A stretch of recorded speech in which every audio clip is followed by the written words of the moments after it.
Meeting of the Committee of the Whole together. It's August 12th, 2020, 12 p.m. We're meeting at St. Croix Government Center. Notice has been sent out as required. Roll call, Cindy. Ed Schachner. Present. Sean Anderson. Okay, tell me if he's up. He's not there. Okay. Bob Long. Present. Kathy Leaf. Can you? Oh, okay.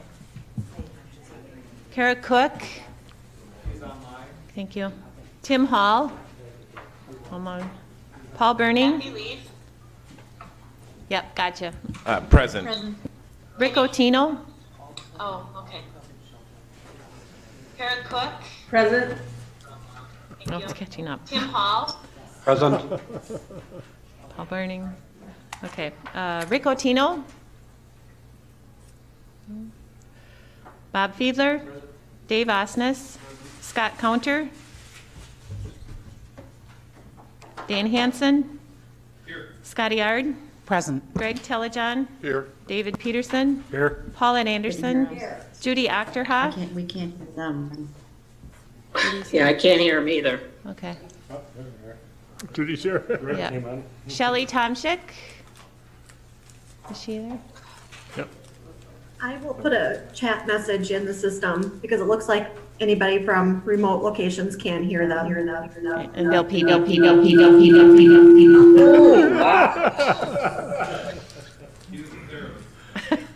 Where's Glen when I need him?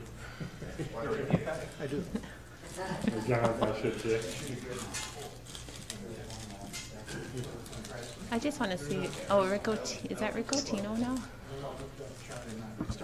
Can you guys hear us now? Yeah, some of the tables don't have power. Yep. Judy's shaking her head yes. All right, looks good. Thank you. We had to push one more button. Can you hear us okay? Yes, I can, Supervisor Hall. Thank you.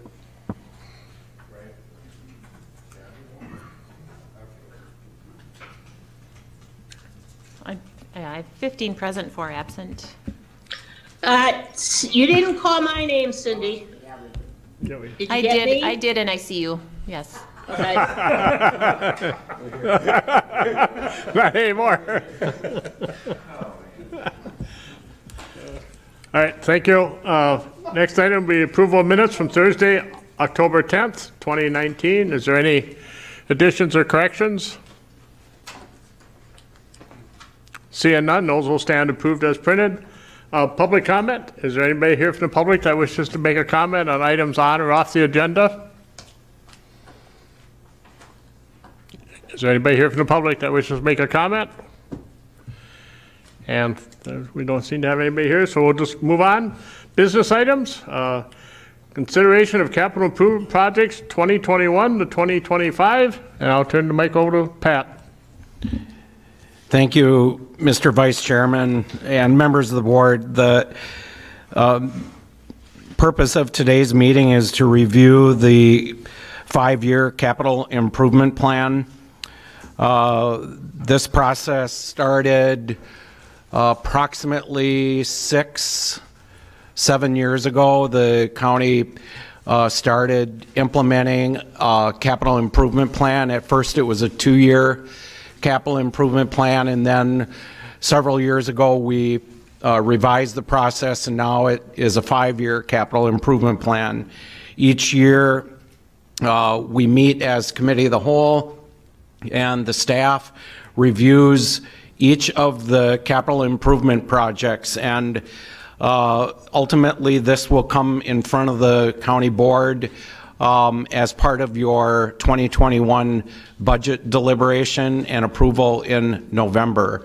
But this process starts ahead of that schedule, and it gives the board opportunity to learn more about the capital improvement projects, ask questions, and also if you see the green and red paddles, several years ago, Ken and I can't remember who was all involved, but came up with this idea that to determine the board's preference for projects, we need an indication from each member. It's not an official vote. It's not recorded as an official vote, but based on information that you are provided from the staff, we ask that after each project is described, we ask for your preference, whether or not it should continue to be included in the plan, or you would prefer that it be removed from the long-range plan. We'll go through each project. Ultimately, when it gets to the board in November, you'll be approving the funding mechanism for the 2021 portion of the KIP. So you'll only be technically approving funding for 1 year of the KIP, but we show a 5-year plan, and that's for planning purposes. It's for the board's long-range planning to see what, what's out there, what's around the corner, what's coming up ahead. So this has been a valuable tool in terms of planning, so that there shouldn't be any major surprises if we start planning ahead for large capital projects and provide a funding source and recommendation to the board. We try to prevent surprises along the way. So help yourself to the sandwiches and refreshments in the back of the room. This is informal process today. There won't be any official voting. If you want to grab a sandwich, get up, get your sandwich. Refreshments, if you need to take a break, you can do that as well. We're just going to keep the meeting flowing. So at this point, I will turn it over to Ken Witt and Leah, and they are going to walk us through each of the projects. Ken, thank you.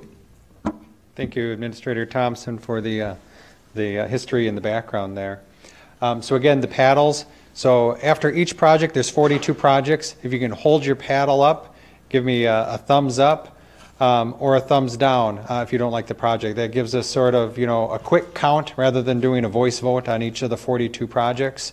And then we can use that information to kind of gauge where the priorities are, and if there's projects that maybe are not going to be supported, we can get them off of this list. For those supervisors that are at home, you're going to have to give me a physical thumbs up or a thumbs down. And just the supervisors, the department heads that are online, please don't give me any votes, because that'll really mess me up. What about live? Live, you guys over on the left here can give me all the votes you want, because I won't be looking at you. Alrighty, so we do have 42 projects to get through, and we do build in a couple of jokes. You can be watching for these jokes through the meeting. That keeps it interesting. Otherwise, looking at a bunch of tiny numbers can get a little boring. I will be flipping back and forth between the screen here where we can see everyone, so we'll need to vote, and then the other screen that's below this that has the projects on there. So I'll probably sort of use them as a placeholder to where we're at on the project list. So the first set of projects that we're going to go over come from the Facilities Department. General Buildings is the classification for these. And the first project on there is a recurring project. It's project number 1 in our listing, and it's building remodeling.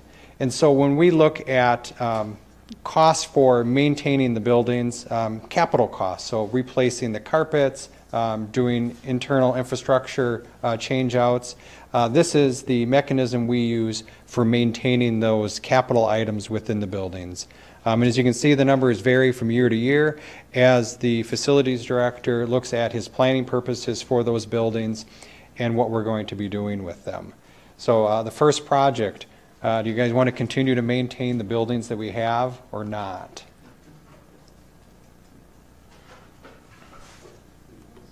All right, thank you.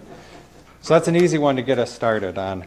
As we go through too, I'm going to pause just briefly. If you have questions, just raise your hand or say something, and we'll stop and we can discuss the issue that you have or the question that you have on this. Otherwise, since there are 42 projects, I'm going to keep talking fast, and we're going to get through this as quickly as we can so that we can talk about the things that are most important for you. So the next project on the list, project number 5, is equipment and furniture. So again, this comes from the facilities department. They plan out over the 5-year course the desks and the tables, the equipment that you see in all of the buildings that the county owns, replacement cycle for those items. So again, this is a recurring project. This is going to be in our KIP every year. So is this still something that we want to continue to work on?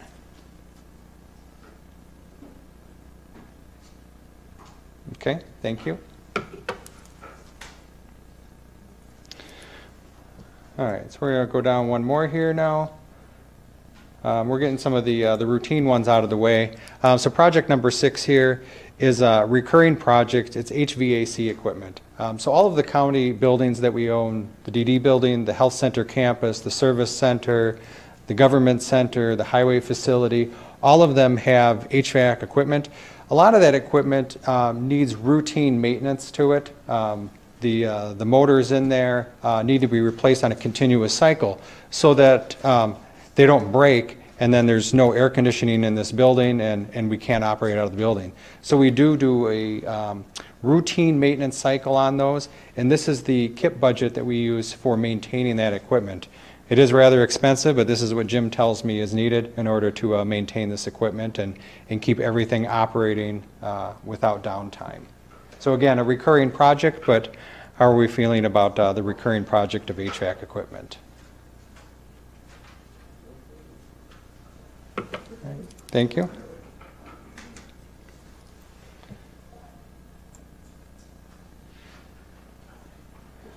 All right. The next project on here, project 49, this is elevator equipment updates to the government center and over at the CBRF, the kitchen elevators. So it's $155,000. It's planned for 2021. This has been on our list for a couple of years. We've seen these, I don't know, it's not a replacement, but it's upgrades to the elevator systems in order to keep them operating currently and keep them within the current standards. And it's replacing and modernizing the cabs. So again, this project. I have a question though, Ken. Supervisor Osterhoff, yes. Okay, you have that price of $155,000, which is fine, but then when you're reading the descriptions, it says it may include replacement, possibly updating, possibly replacing that cab. Now, does that 155 include all the possibilities, or would they be above and beyond the 155?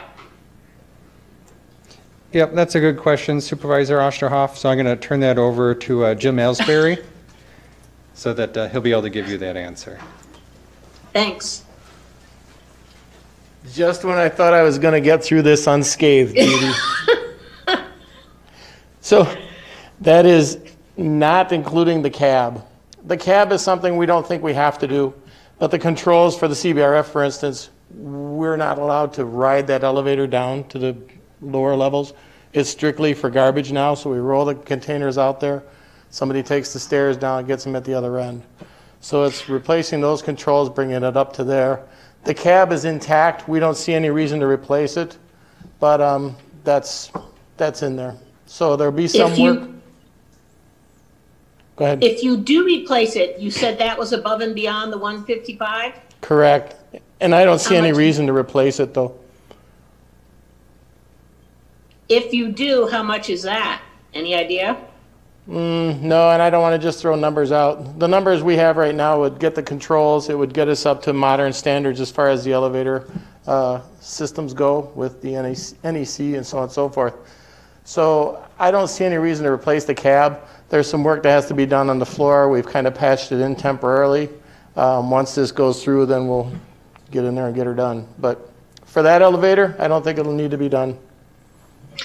And does that include the replacement of the existing controllers? Because it says this update may include replacement. Yes, and so the may include replacement is some of them will be replaced, some of them are okay. So it's not just going in, unplugging everything and putting all new in. Some of the stuff is just fine. Okay, thanks. Yep. All right, so after yes, Supervisor Osnes. I don't know if you want to talk about this now or if you want to wait until the end, but with the 9 new supervisors that we have, could you explain that if our total amount is less than what we budgeted for, where that money goes? Yeah, so the capital improvement fund has its own fund balance, and so it has funds that are sitting there that are used. So if we budgeted 155 for this project, we're planning on using 155,000. But if we only spent 150, that 5,000 is a savings, but it stays within that KIP fund, and will be reallocated then to a future project. Every once in a while, a project will run over. We really try to avoid that part. We do have most of our projects that come in under budget, and once those are closed, we save that money and use that for the next year's KIP projects. But I think it's important that the board members know that once this list of projects is approved ultimately by the board in November, that we don't vary from it, and if there are dollars left over from various projects, which there usually is, it falls to the bottom line, it falls to the fund balance, and departments aren't able to just use those dollars for other projects that they think are important. In other words, it has to be an approved project on the list for us to be able to apply dollars towards it. So I think that's just a reassurance to board members that the dollars that are left unspent fall to the bottom line. And as Ken said, ultimately those dollars then are reallocated by the board to new projects. So I think it's important for us, or for board members, to know that. Thank you. All right, so project 49 then, the elevators, if we could get the vote on that now that we had some additional input. All right, thank you. All right, so the next project that we have on our list here is project 51. This is a parking lot patch and seal for both the Hudson and the New Richmond parking lots. The Hudson parking lot was done a couple years ago now. The New Richmond parking lot is being done this year, and that one's the one that's out a couple of years. So a couple years after the construction, we come back and we do a sealing project on it to help extend the life of that parking lot. So it's $45,000 in 2021 and then again in 2022. So questions or preferences? Oh, we have a question, Supervisor Long? I was just kind of curious. It seems like an awful soon to be, sealing that. I've always understood that you want to wait quite a bit longer in order to seal it, because once you seal it, then you have to continue to seal it more and more often. So I'm just kind of curious if you can explain why we need to do it so soon, since it's a new parking lot. Sure. Up until we got the parking lot done, Bob, I was right there with you. Then I started talking to the guys from Highway and so on and so forth. It's a 3-year cycle. There you go in and you do a seal coat, and what that does is it protects the surface and keeps the oils in. If you wait longer, it has more detriment to the parking lot. I always thought that if we did a new lot, you're good for 10 years at least. And what they've shown is that you extend the useful life of that parking lot considerably by doing this on a 3-year cycle. So that's where it came from. Up until then, I was right there with you. So. Jim, a quick follow-up, if you don't mind. What cost are you estimating as we're moving forward now with the New Richmond, with the new lot being done at the service center right now? Yep. So then this one, we've got this in, excuse me, 22, and that one was set in there before we did the lot this year. So the DD building and the nursing home needs to be done. So we would seal those, and then we'd swing one in 3 years out for the service center. And are any of the funds that we're looking at here going up to the health center, or are we just looking at the service center right now? Next year's would go to the nursing home. Thank you. So 22.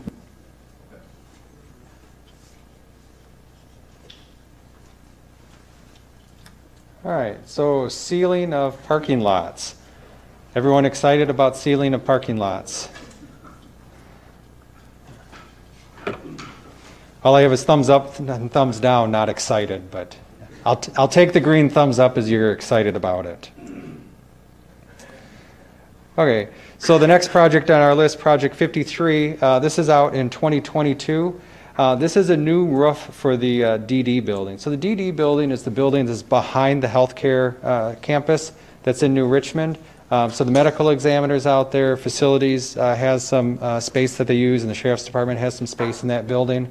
It was originally built in 1979, as I recall, Mr. Thompson. And so that was built, it was DD, it was developmentally disabled is what the building was originally constructed for, and that's why it's been referred to ever since then as the DD building. But we have different uses for it now, and so this is a new roof on that building in 2022 for $210,000. This is just a side note. I think it's time we quit referring to the building as the DD building, because I think it has a new purpose, and I think that's just a suggestion as I leave. The Pat Thompson building? No.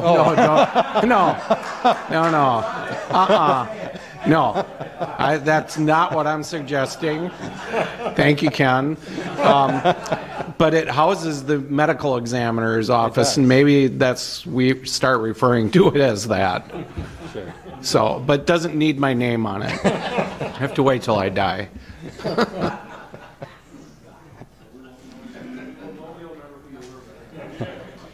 All right. So the new roof on that building that's over there in New Richmond, how are we feeling about that project? All right. Thank you.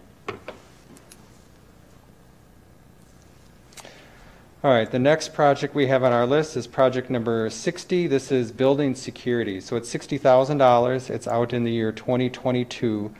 This is for the government center here. That original security equipment was put in 2014, maybe, Mr. Thompson? Yep. And so this is a replacement upgrade of that equipment that you all come through every time you come to visit us here. So, Mr. Osnes has a question? Yep. Are we doing any looking at the service center building for any type of security at all? We have not at this point in time, no. Yep. Is that something we're going to be looking at, I hope? Well, the cost involved is quite substantial. So the cost for providing front security here is probably about $200,000 a year. So that would be a substantial cost in order to man a security checkpoint at the service center. We've done a lot with limiting access once they get into the lobby. There isn't really very much space for them to go beyond that point because everything's secured beyond that, but there is not a front security screening. Ken, what year was that slated for? It's in 2022, so it's just 2 years out. So it'd be about 8-year life of the equipment that we had purchased. So the question I have about projects like that are if the board decides to proceed with the government center expansion plan, and we'll be discussing this a little bit later today, but we need to be careful not to be investing dollars like that in projects that will become possibly moot or obsolete if we do proceed with expansion. So hopefully that's been part of the KIP team's discussion about projects, especially in the government center. Yeah, and a couple of the projects are impacted by whether that larger project goes forward or not. We've left them on the list, but they might actually be replaced by that larger project. This potentially could be one, although the equipment is probably movable to the new location. But that would be one of the things that we would want to make sure we've carefully reviewed and planned for when we purchase this equipment in 2022 if we go forward with it. Yep, excellent point. Did Supervisor Hall have a question? Yeah, I did. So are we anticipating that this is a normal wear-out time frame for this equipment? Or did I catch that potentially, you know, if if we approve and go forward with new equipment, this could be transferred over to other buildings. Yeah, we have the sheriff's office online. I would probably defer to somebody from the sheriff's office to answer that.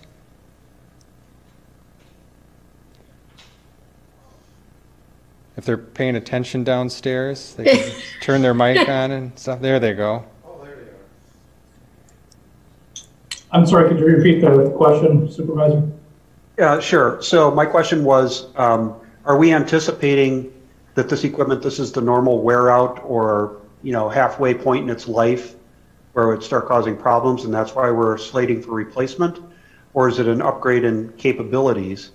And then secondly, if it's still functional, could it be redeployed in other buildings? Yeah, the security screening equipment at the government center, Sheriff. Oh, yeah, I think that's actually, we're looking at replacement, but that's farther down the line. So just regular wear and tear on it, and as well as updates in the technology portion of it and what items that they pick up. So that screening is, really more for wear and tear and regular upgrade. Yeah. So Thank you. The other part of Supervisor Hall's question, I think, was could it be redeployed somewhere else? So it doesn't sound like that's the case, but really the use of that equipment is not so much the capital cost, it's the labor cost that is manning it. That's where the larger dollars is in the long run. Supervisor Osterhoff? Yep, I just want, for the nuance, when we approve this, it's only for the next year. All the other numbers that are further out, they have to be approved the year it comes up so we can make changes to them. I don't know if they think that the whole thing has to be approved, but we're just approving 1 year. Correct? Yep, you're absolutely correct. Some projects do have 2-year spends, and so by approving the first year of the spend, it'd be kind of foolish to cancel the project after you spent the first half of it. So do note that some projects that have multi-year spends, you're kind of really committing to the second year also. And then if there's a project on here that you absolutely don't want, there's no sense leaving it on the list for 5 years before you tell me you don't like the project. So we could take it off the list if it's something that you don't want to see on our list anymore. And then that's very helpful for us for planning purposes if something needs to come off the list. All right, so that was project number 60. So security screening at the government center, replacement of equipment in 2022. All right, thank you.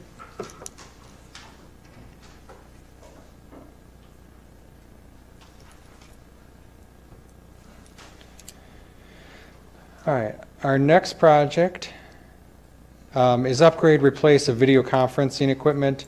This is in the courts. So this equipment was originally installed in 2016 and 2017. It was anticipated that they would have a 5-year lifespan. And so this is replacement of some of that equipment that is in the clerk of court's office. There's a bit of an overlap with another project that we have that was a major expansion that we're doing this year. I've left this project on because I think there will be equipment upgrades that are always helpful and needed through the court system. And so we do have $60,000 planned over the next 2 years, in each of the next 2 years, to upgrade the equipment in the courts. So any questions on that project? If it's got a 5-year life cycle, why can we not push that 5-year? And is the equipment failing, or what? I mean, what's the purpose of, Yeah. We'll bring in an expert here for you.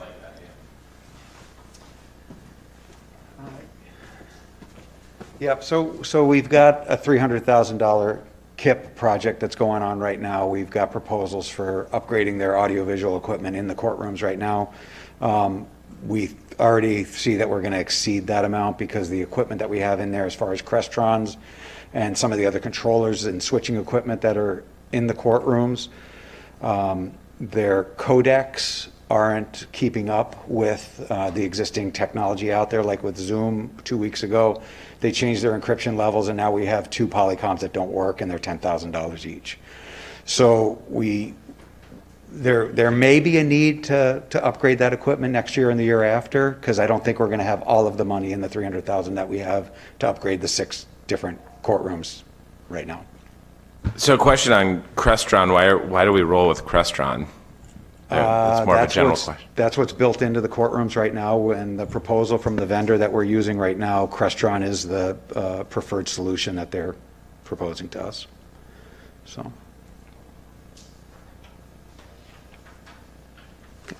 Thank you, John. Yep, Supervisor Hanson.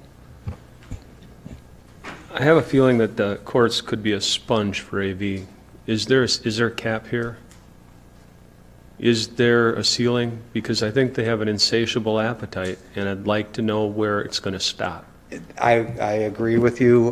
This courtroom's upgrade unifies all the courtrooms so they're the same and they're on the same playing field. And I guess that I would assume that there won't be any further upgrades after we get everybody to the current technology that they're asking for.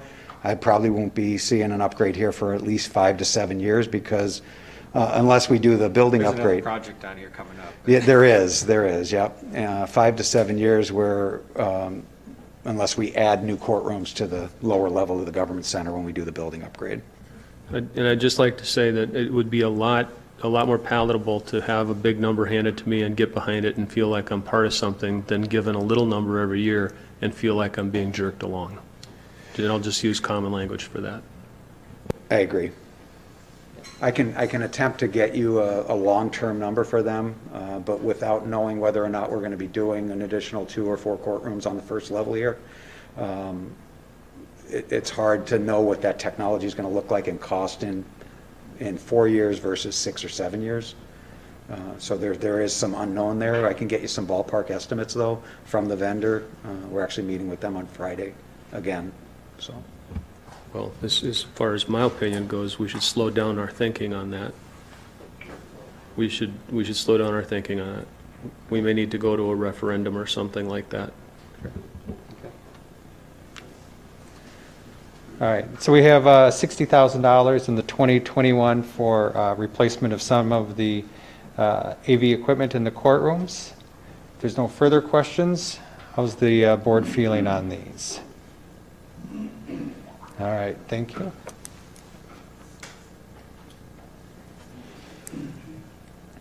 All right, so this next project, I'm going to link it to project number 73 is a construction for the medical examiner.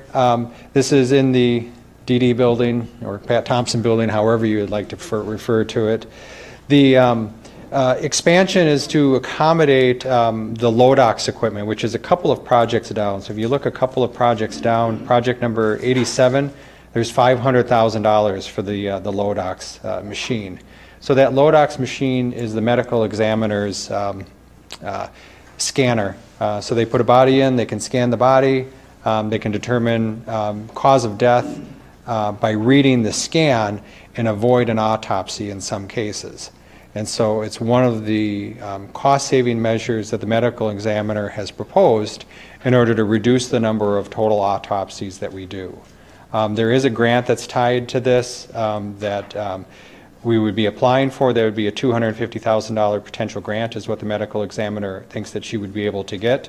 But these two projects are tied to each other. So $120,000 for the structural updates and then $500,000 for the Lodox machine minus the $250,000 for potential grant. And I would tie it directly to the grant. We would not proceed for $620,000 without the grant monies.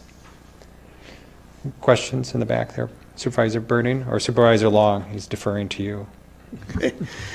I guess you mentioned cost savings. What I'd like to know is more detail on the cost savings, and have we done a cost benefit analysis? And is it, where would the savings be, and is it really worth spending that kind of money? I understand the upgraded technology, and that's always a good direction to go, but I don't know what we're going to benefit from. Sure. We've talked about it, Chairman? Yeah, Ken, I think two things I'd like to hear you cover on that. I know that when we started talking about this long ago, there was some thought that we could get other counties or adjacent counties to use it to help defray the cost. The other thing I remember about one of their needs for it is the fact that so many people are going to cremation now that this machine is required because all the, correct me if I'm wrong, because anybody who passes away is going to be cremated. It has to be checked through this thing because they can't go back in court later and get evidence. So if you just touch on those, please. Sure. So answering Supervisor's long question with those points in mind, we did do a look at the cost. The medical examiner had provided the cost of the autopsies, and they were $2,000 or $4,000, somewhere in that range of what a cost of an autopsy is. So the read of one of these reports, because you still have to have a certified doctor to read the scan. You just don't look at it yourself and make that determination on cause of death. So they're still read. So it was about $750 to $1,000 for the read. So you can have a savings in there in the total number that you're avoiding. So just because you read it, though, it doesn't mean that you end up avoiding that autopsy. You may confirm that they do need an autopsy then, because you can't tell by the scan what the cause of death was. So if we're doing about 60 to 80 autopsies per year, how many of them are going to be avoided? That's probably a big guess. That's probably the big variable in there that we don't know. The rest of the math is pretty easy if you can tell me exactly how many autopsies that we'd be able to avoid by the scans. I don't know that there's good data out there yet that would give us what that likely percentage is. The other part, though, that the chairman was referring to is we think that other counties would bring their bodies to St. Croix County to use this machine, because if they can avoid an autopsy in that $2,000 to $4,000 range, they're going to want to also. So we would be able to charge them a fee for being able to do the scans for them. And have we contacted other counties to explore that? I don't recall what the medical examiner said on that. I thought she had, but I guess I don't recall 100% if she had or not. Supervisor Burning? Yeah, considering the amount of cash outlay on this, wouldn't it make more sense to use the cash that we have now to make sure that we're in good shape going into next year with everything that's going on, and look at possibly bonding for this amount? I mean, is that possible? I guess I don't know what the cost would be to issue that, but to spread that impact out over the next several years, considering the investment, if we can make it up over time, that could almost be a net zero rather than an immediate cash impact, and then we wait for our return on investment over time. So do you understand what I'm saying? Mm-hmm. Yeah, so I've jumped down a couple of pages on here to the last page of this summary. So if you can, you see right here. So this number right here is the beginning balance of the KIP fund. So after all of the 2020 projects are paid for, we have about $3.5 million available in cash. So that's the amount of cash that's sitting in the KIP. We haven't allocated to any projects yet. So we have about $3 million of projects planned for 2021. So we have enough cash to pay for all of 2021's projects. We won't have enough cash to finish the next year's, though. So we either need to bond, we need to reallocate unallocated fund balance, or something to cover future year projects. But for 2021, we're still doing well cash-wise. So what Supervisor Burning, I think, is saying is that to use this cash potentially for something else, and then to do a bond issue and tie the bond issue to the repayment period. If it's a 10-year payback period for the projected savings that we're going to have on doing scans with the Lodox machine, then do a 10-year bond issue, and the savings would be offsetting the debt payments. Supervisor Burning? Yeah, the only reason I say that is because in the current environment, we just don't know. We still just don't know what's going to happen going into 2021. And in most cases, cash is king. And if you're going to make investments into something that could be a net zero, like this Lodox machine, that could be worth not reallocating cash to help our residents this year going into 2022, or 2021 going into 2022 rather than not. But that, I mean, that's why I just see if we can look at that as a potential for some of these bigger dollar amounts, but anyway. Yep. I just have, can I go now? Yes. Okay, right now then, for someone, what do we do if someone's being cremated now? Do we have to send them up to the cities or someplace where they have this machine? Or what? Yeah, I don't think it's required that they be scanned prior to cremation. I think what the medical examiner was saying was that a lot of times there are potentially questions come back, and having this scan would be very helpful in those cases. And sometimes they're ordering autopsies before a cremation just so that they have the data. This would potentially alleviate some of those autopsies that they were ordering as precautionary autopsies, if they could just scan the body instead and then keep that on file. I mean, I'm definitely for this because I've been on the board enough years so that it keeps coming up and it seems to be more important every year. But out of curiosity, do you have any idea how much an autopsy costs? It was in the $2,000 to $4,000 range. Supervisor Ard? Yes, if anyone wanting this information looks from page 68 to page 70 in their packet, they will find a breakdown of the costs within the narrative. A standard autopsy is $1,400. If it is requested by the family pays for it. If it is requested regarding an ongoing investigation or other medical issue, then the costs are generally defrayed to other areas of government or law enforcement, whomever is looking for that information. Once you add a panel, whether it be opioid or some other type of specific testing, you are essentially adding $1,000 or $100 to the cost of that autopsy. That rises with the number of panels that are being ordered for the autopsy. So it can become a significant cost when we're looking at autopsies, and autopsies conducted in St. Croix County for the purposes of a criminal investigation, of course, can rise in significant costs based on the cause of assumed death. So having the Lodex machine simplifies all of this. It also lessens the number of records, being photographic images, any type of X-ray images, paper files, because you now have this in a computerized data format which can be accessed at any time, and storage becomes minimalized. So we're not digging through files to look at a case 10 years later and try and find all of the pieces. It's all in one set file. So there are significant cost savings over the years for using this type of equipment. Thank you, Supervisor Ard. As usual, you have the data right at the fingertips. Were there other questions on this?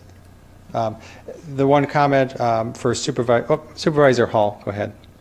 Just real quickly, I'm intrigued by the idea that we could actually be working with other counties and helping not only defray the cost, but could we also become, a job provider potentially with this device and a training ground that could help make us a center of excellence for this sort of technology in the northwestern part of the state. Yeah, I know it would be very unique in the state of Wisconsin from my understanding, and I'm sure we would become a regional hub for the use of the equipment. The one point on Supervisor Burning's request, I don't want to drop that question, is it's a policy decision by the county board of how they use their cash. The way I've always looked at it is I want to avoid debt. Whenever you issue debt, you have debt issuance costs and you have interest expenses. Those are additional costs above and beyond the project. So my recommendations usually stay very conservative. I'm trying to avoid debt at all cost for the county because that'll be the lowest long-term cost for our taxpayers. Supervisor Burning's request is related to using that cash immediately for taxpayer relief. And so that is a policy decision that the county board will need to make. And it'll be, I'm sure, a big question that we need to answer with this budget cycle. So I just want to make sure that you're understanding what the question is. Chairman Peterson. My only comment, Ken, is that the proof's in the pudding, and we are at the top of the bond rating when we go for bonds. So I think our financial strategy is excellent.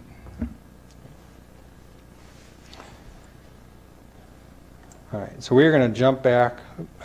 And the facility improvement to the formerly known DD building is what? What is the facility cost? And so if the board approves the Lodox equipment, then they're going to be almost obligated to make the facility improvements, or what's the timing on this? So the cost is $120,000 is the estimate that we have. The timing on it would be, I would ask that we secure the grant first before any dollars are spent. Once the grant is secured and we know that we have part of the revenue source that's going to cover this, then we would proceed with that. So it's really probably mostly contingent on getting a grant for the Lodox machine. All right, so these two projects together then, Project 73 and Project 87, the Lodox, and improvements to the PT building. So.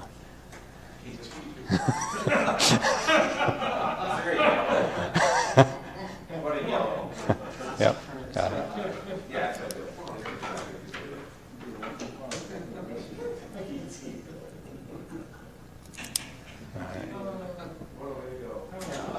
All right. Thank you, everyone. We will move on to the next project here. All right, this one should not be as controversial. It's a folding inserting machine. Well, it's to fold your tax bills, so maybe you don't want to approve it. So in 2023 for the Treasurer's Office, $5,000 for a folding machine. All those in favor?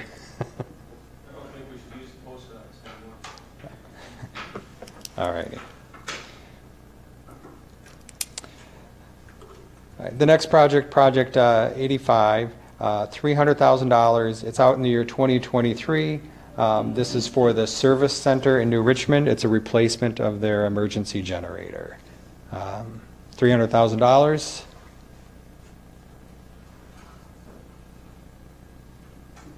All right, thank you. And then the next project is also in the year 2023. It's Project 86. It's $26,500, and this is a Children's Services office space build-out. So this would be in the service center. That's one of the growing programs. So they're anticipating at that point they're going to be having more staff and more office space needs.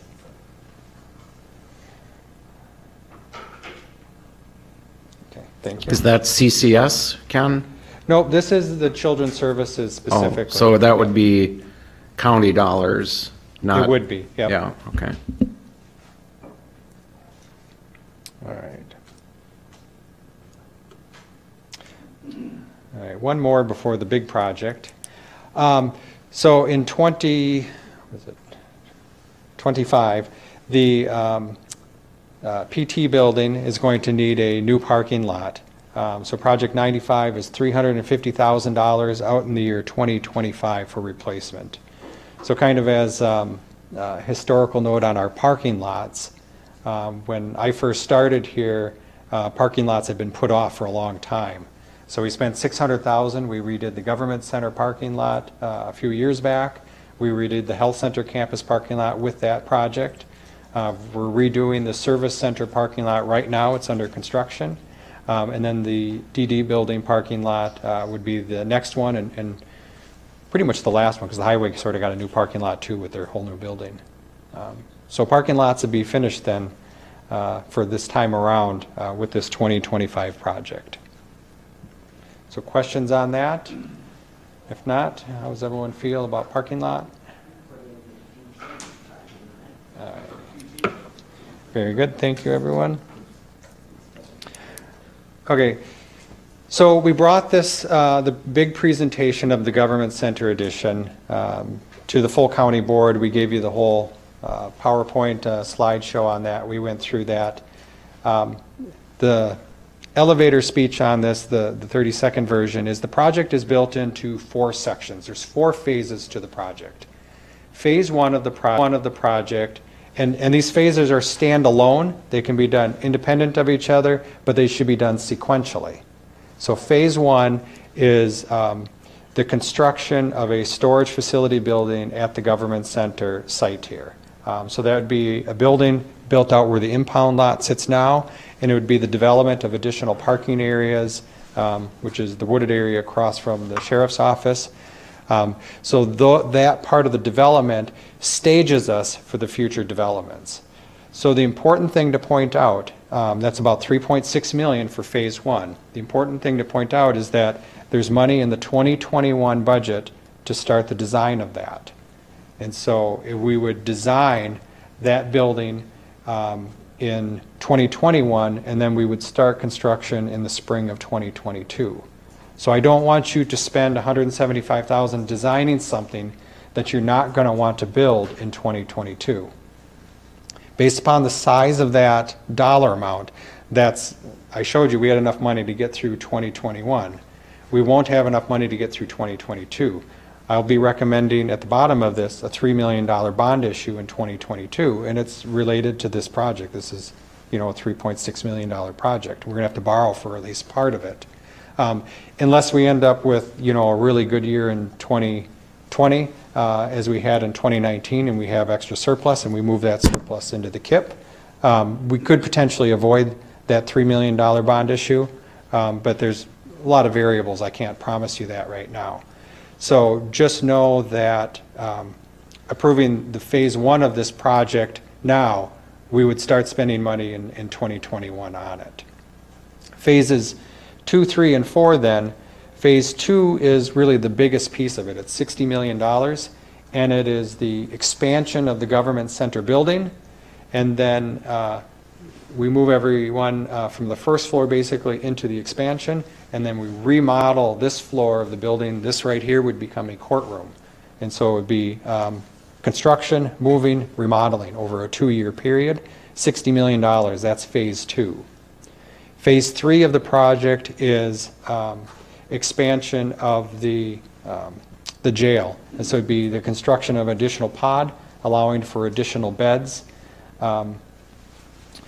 We sequentially place it that way because a lot of the structural moves that are happening in the basement are rearranging things that are going to accommodate more space, redoing the jail intake.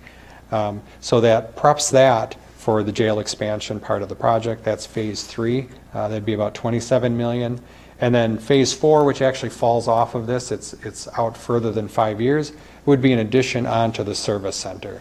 And that one's really not, I guess, sequentially tied to all of these, other than in how we're projecting the growth of staffing and space needs. So we project that $3 million last piece out 5 or more than 5 years out. So those are the 4 phases of the government center addition project or facilities planning analysis that we had done for St. Croix County. If you notice the layout of the room here, it's laid out a little bit differently. This is not how we had originally intended it, but jury needed to use this room this morning. And so we already run into space needs. So we can see that now that we're getting tight and overlapping stuff. St. Croix County, this year we got our net new construction number, and we were 3rd in the state for net new construction. Last year we were number 1. But what that tells me is that we're one of the very fastest growing counties in the entire state. I'm not telling you that we have to have this project right now, but I'm going to tell you that we do have to have this project eventually. We are going to outgrow the facilities that we have at the rate that the county is growing, and so you need to plan for it. And so this is the first step in doing so. I'll stop talking and take your questions. Supervisor Hanson? Our economy just had the worst quarter in modern, in the last 100 years, right? We just took a nosedive. We laid an egg. It just doesn't make sense to me to be doing this, and if we do it, I think we should have a referendum. When we built the transportation maintenance facility, we took a terrible beating as elected officials because we didn't put it as a referendum. a terrible beating. And there was a large public demand for a referendum, and we held our ground and we went ahead and bonded. And there were quite a few supervisors who lost their elections because they didn't have a referendum. I nearly lost my election. And in retrospect, I kind of thought maybe it wouldn't have been a bad idea to put it up for a referendum, although I don't know that it would have passed. This particular $60 million project ought to go to the people to hear what they have to say about it.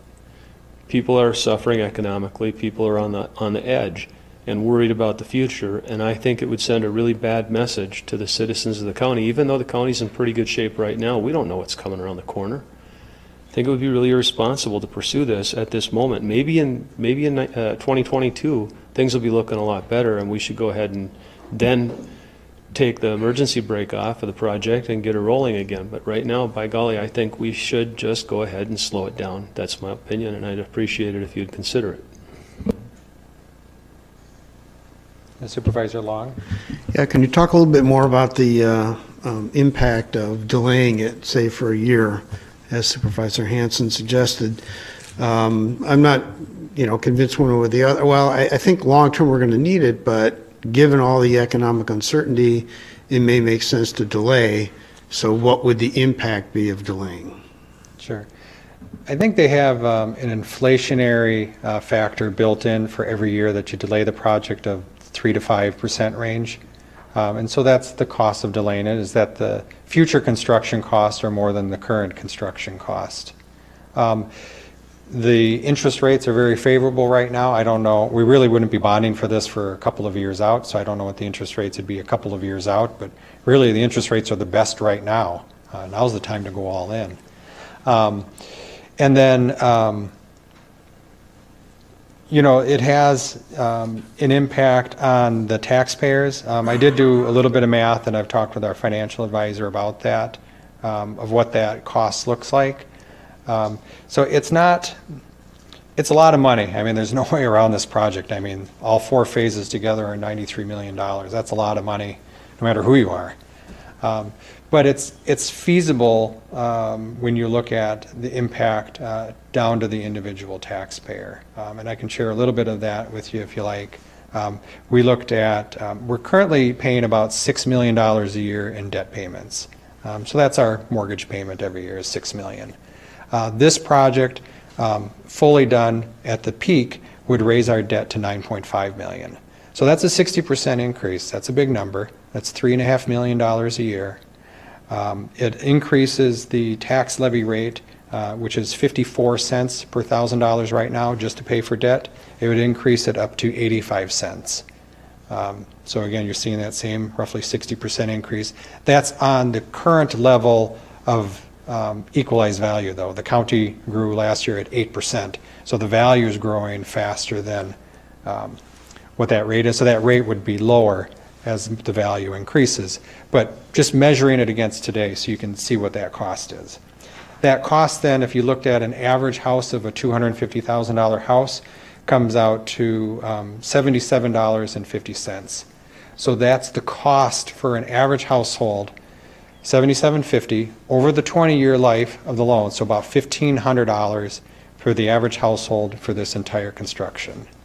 So while it is a huge project, those are huge dollar amounts, it's $1,500 to a household spread over 20 years. That's not an unmanageable number. So I don't want you to be scared off just by the big number of the $93 million. We'll break it down and we'll get into all the details of how that cost looks. And when you get to that level, it is manageable for us to do. So it's really just a matter of timing-wise of what you think is best for the county. Phase 1 is the $3.6 million. You are not committing to Phase 2 at all until at least next year. We won't do any design work on the expansion of the government center building, which is on here even projected out at 2023, until at least 2022. So right now, today, any vote that you have, if you did approve this, is only committing to Phase 1. Phase 2 is still a future vote.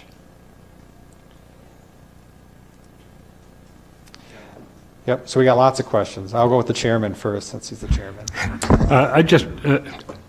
Something kind of bothered me a little bit when I heard Supervisor Hanson say how much pushback he got. Just an unofficial poll here of the supervisors that were on the board at the time that the highway facility was built.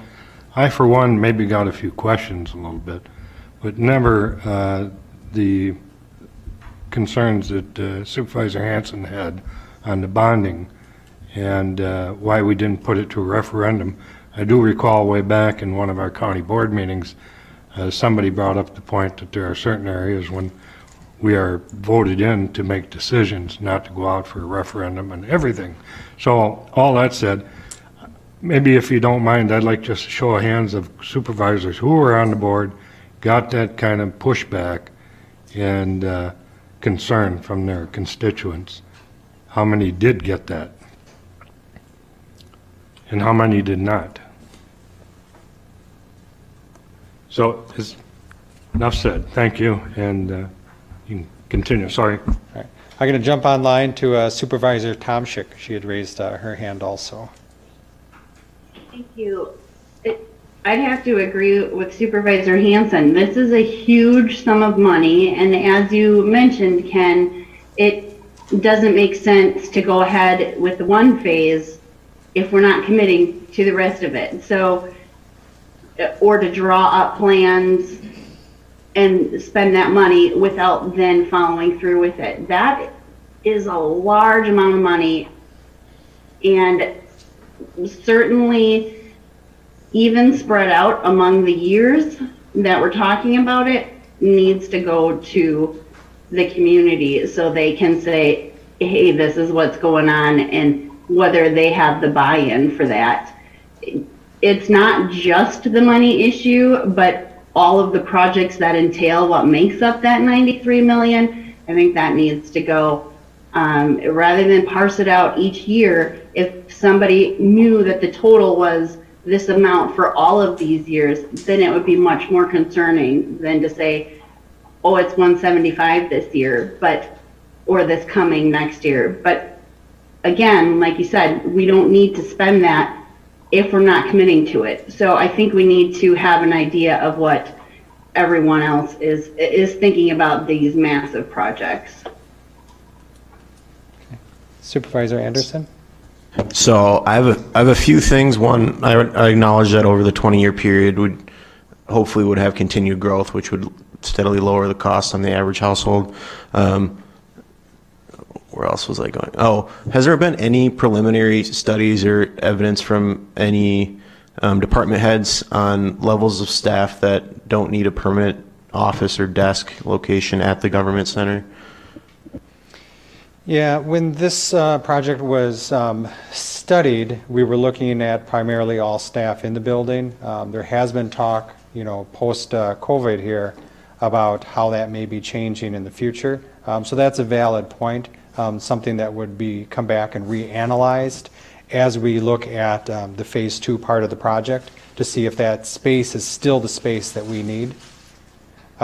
So the initial design and concept here was based upon the department head's best guess of what they would need for office, last year when we did this. We would reanalyze that before we would let the project out. So yes, the scope of the project could change, and if it did, it would probably change to the smaller as remote work becomes more prevalent. Supervisor Fiedler. Can you guesstimate what the timeline would be if we did go to a referendum? In other words, when is the earliest date the county could hold a referendum, and what would that mean in terms of a start date for this project? County Clerk Campbell. The county clerk would need the question on file 70 days before the election. When's the next election? Well, when's the next election? November?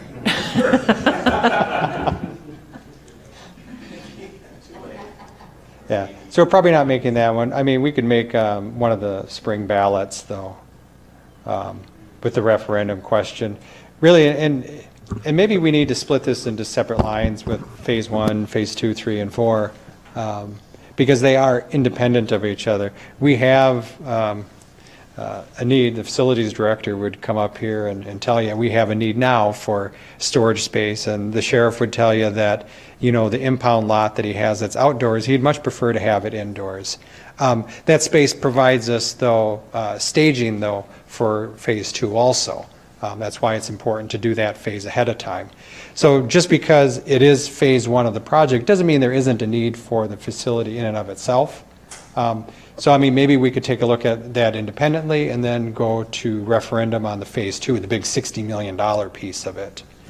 So that's one option that you have. I'll go back to questions. Supervisor Osterhoff. Yeah, two things. One is, just because we have a referendum does not necessarily mean anything's going to get done. Look at the nursing home situation. And another, with a referendum, in my own opinion, that new highway building was absolutely desperately needed. And if a referendum had failed, it would be horrible. Would have been horrible. So I'm glad we didn't have a referendum, because, you know, we are elected to do the best things. And lastly, I agree that for the most part this is needed, but we have no idea what's going to happen in this county in the next year or two. And even though it may cost a bit more, part of me would like to wait a year to see what happens before we do anything. Supervisor Hall. I guess I would like to echo what Supervisor Achterhoff just said. I'm very nervous about where we are going to be next year at this time. You know, I understand the need for community input as well. So you know, as a new member of the board, it's a lot even for me to digest. It feels like a lot of this is kind of been in motion, but I'm wondering, even if it's not a referendum, I would welcome more community input as to, you know, the direction of this expansion. And I'd also like to understand, you know, as I had said in an earlier review of this, if there are existing facilities that could be repurposed that we already have for some of this, how much of this is needed, how much is nice to have? And then lastly, just from the jail expansion standpoint, how much are we looking at making sure that we're investigating other options that could be done? I don't think throwing more people in jail necessarily benefits anyone. If there are other options, we could do it at home confinement or drug diversion courts that could maybe take some of the nonviolent people out of the facility and alleviate that need for space. So with all that said, I guess at this point, I would really like to look at kind of deferring this until we know better where we are going to be as a county financially next year. Supervisor Anderson. To speak to Supervisor Hall's point about diversion courts, is those are right now we pretty much use as much as they can be. It's up to the discretion of the prosecutor and the district attorney and the judge on the extent those are used. I think the expansion of the jail, it's analyzed, and my understanding is based on the needs of the full use of those programs that are already in place. Have a question. Yep, Supervisor Leaf. When the existing government center was built in 1991, was there a referendum for that capital project?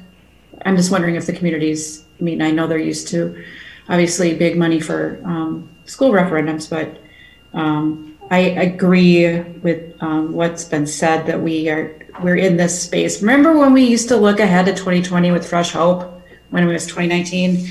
And now it's like, it's proving to be a very challenging time.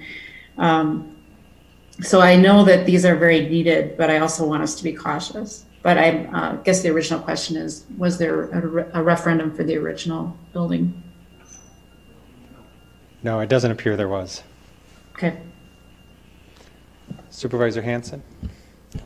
This is going to be maybe sounding a little bit old-fashioned, curmudgeonly, but you know, the courts are looking to us for a solution, but they're not being creative themselves. And I've said this before, and it's been taken as a joke, but the truth is, they've got an entire period of time during the day where their hallways are dark, and that's from 4 o'clock until about 9 o'clock in the evening. And I've never gotten a complete answer why they can't have a night court up there. They could have one courtroom operating in the evenings, which would be more convenient for the citizens of the county who work during the day, and it would take a great deal of stress off of their courtrooms, their judges, whatever. They could probably have a creative solution that could elongate the need, defer the need, and they could participate in this solution until we can come up with a financial solution that better meets the needs of the county during this financially stressed period of time. So I just want to put that out there, that there could be a better solution and the courts could participate in that.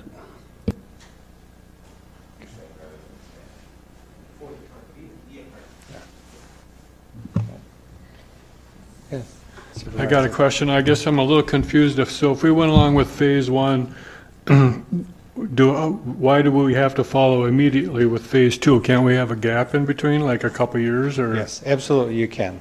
so we could appropriate 175,000 this year, and then see how it goes. And then if we think, well, we're in dire situation, we can just postpone until 2023 or beyond. Yep. So the cost laid out for phase one, it's $175,000 in 2021. It's really all design fees at that point. It's the design of the building, the engineering for the stormwater runoff, and all of those associated costs. The $3,485,000 in 2022 is the construction of everything that was designed then. So you could pull the plug and not do the construction part of it, although I would prefer that you don't spend the 175 if you don't want to do the construction part. Supervisor Burning. Yeah, so I'm sorry, just one question from me. I guess this is my first, not my last. So, my first question, and hopefully my only question, is the 175, is that the design, the final design for all the phases, or just the three? Okay. Just phase one, yep. Yeah, the architectural fees on the $60 million part is probably $1 million or more. And part two of my question, since it's still my first question, is can those plans be used further down the road, or do we look at potential changes in code and that could cost how much, I mean, to redo it? That, I guess, if we allocate the money to look at that $3.5 million now, and it's good for, say, at least 2 or 3 years, just the layout and the design, that's not bad, because then we can use that to reassess rather than scrambling. So if that doesn't commit us to the $3.5 million, that's not a bad idea. But if it also is only good for 6 months, then it's a bad idea. They do have a shelf life. I don't know how long that shelf life is. It's probably not 2 or 3 years. I mean, if you delayed it a year, you could probably still get by with that. But generally, I have not seen engineering plans that sit on the shelf for 5 years and you pull them back off the shelf and build it. So, all right. Yes, Supervisor Peavy. Yeah, to move this along, I think we've reached that point. We've had a lot of discussion. So my suggestion is we vote on the 2021, which assumes the 2022, and then reading the thing, I would think that the KIP presentation a year from now would show the 60 million's pushed back a couple of years. But I know this is not, we can't really do that in this. We don't make motions in this meeting. But if we approve the 2021 and the 2022 dollars, and then I would make an assumption that we wouldn't see that 60 million for a couple of years. And as the economy does something we don't expect. So to keep thinking moving, I would suggest we move with that scenario. Excellent suggestion, Vice Chair Peavy. So why don't we vote on phase one, and I will come back and I will ask for a separate vote on the phase 2 and 3 beyond that. So just phase one, which is basically the 3.6 million over the next 2 years. Wait a second, Ken. Yeah. I got one. Can you let the people who are attending through Zoom know what the count is on this one? I don't care who votes, but I just would like to know the yeses and the nos. I will call out the number of green paddles. Thank you. All right, so I have 8 yes and 3 no's in the room here. Okay.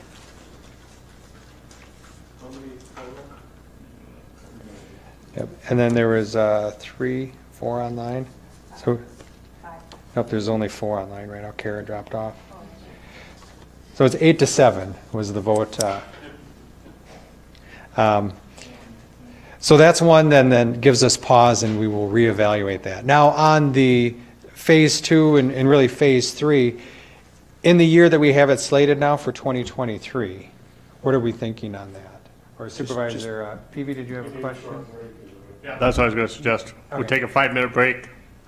All righty. Yep. 5-minute break, everybody.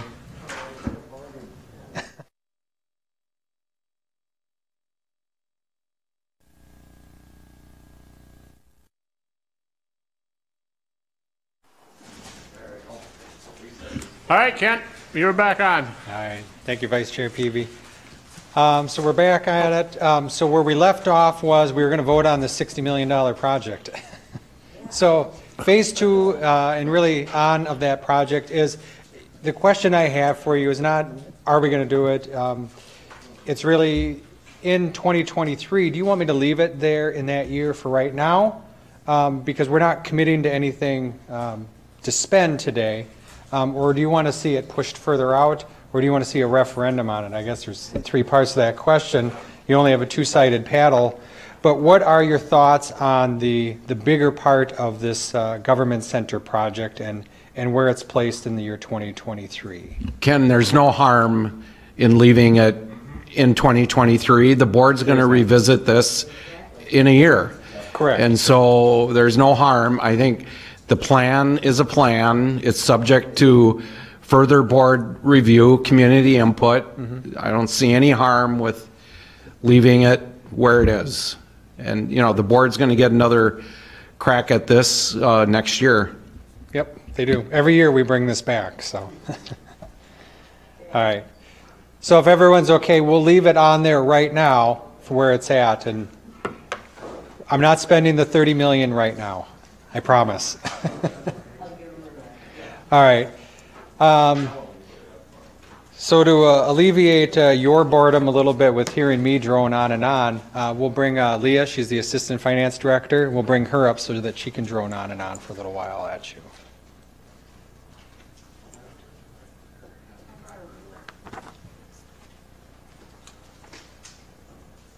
All right, hello.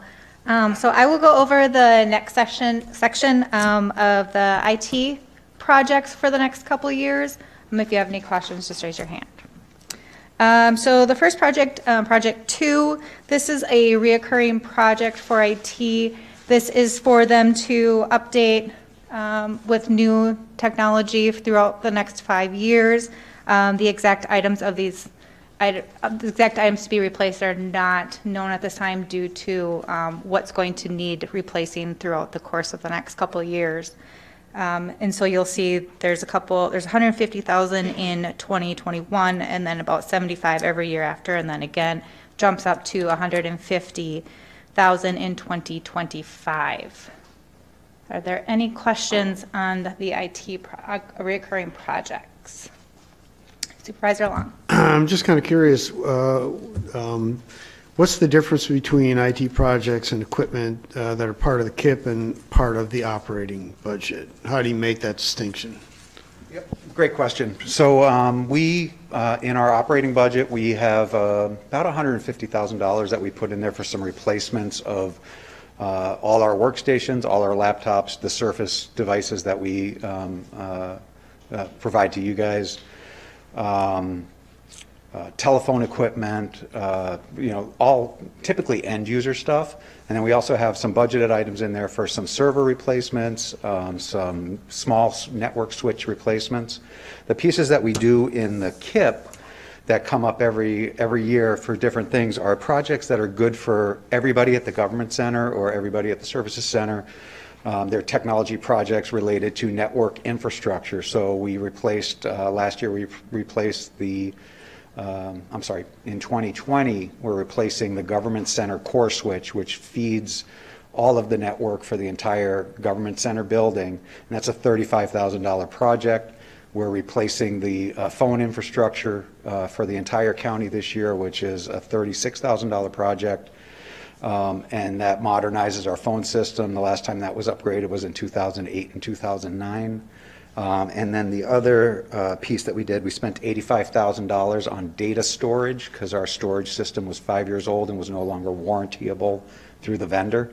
And that's about every 5 years that happens. Data storage becomes obsolete. So every 5th year you'll see there's a $150,000 request versus a $75,000 request in years 4 and 5. And we do our major network hardware in those 2 years and our data storage systems upgraded in those 2 years. So these are things that we don't need on an annual basis. They're things that we require every 4 to 5 years. Okay. Any other questions, the IT? Okay, then we will go ahead and vote on the project number 2. Okay. And project 94. This will be to upgrade the electronic equipment for the courts. This is actually part 2 of a 2-phase project. Part 1 is been completed or working on this year. So this will be phase 2. And this, if we move forward with the big overall project, the $60 million project, this could potentially be included in that project if we wanted to go that route. If we do not go that route, then this would be something that would be needed. Are there any questions? None? Okay, we'll go ahead and vote on project 94. Okay. Stop for a second. I think Supervisor Octroff would like if you could give a vote number, because those on the Zoom don't know what's happening. So if you could give a vote number on everyone, that would be appreciated, I think, on those on Zoom. Okay, so everyone voted yes here. You? Okay, we're good. Well, they can see the other Zooms. Yeah. Oh, yeah, that's true. All right, so project 70, and this would be to replace the copy machines for courts and the DA's office. These copy machines are on a 5-year lifespan, and then these would be at their 5-year marks for the 2 different departments. So we'll replace some of them in 2022 for $12,000, and then again in 2025 for another $17,000. Are there any questions on the replacement of copy equipment? No? All right, everyone vote. Okay.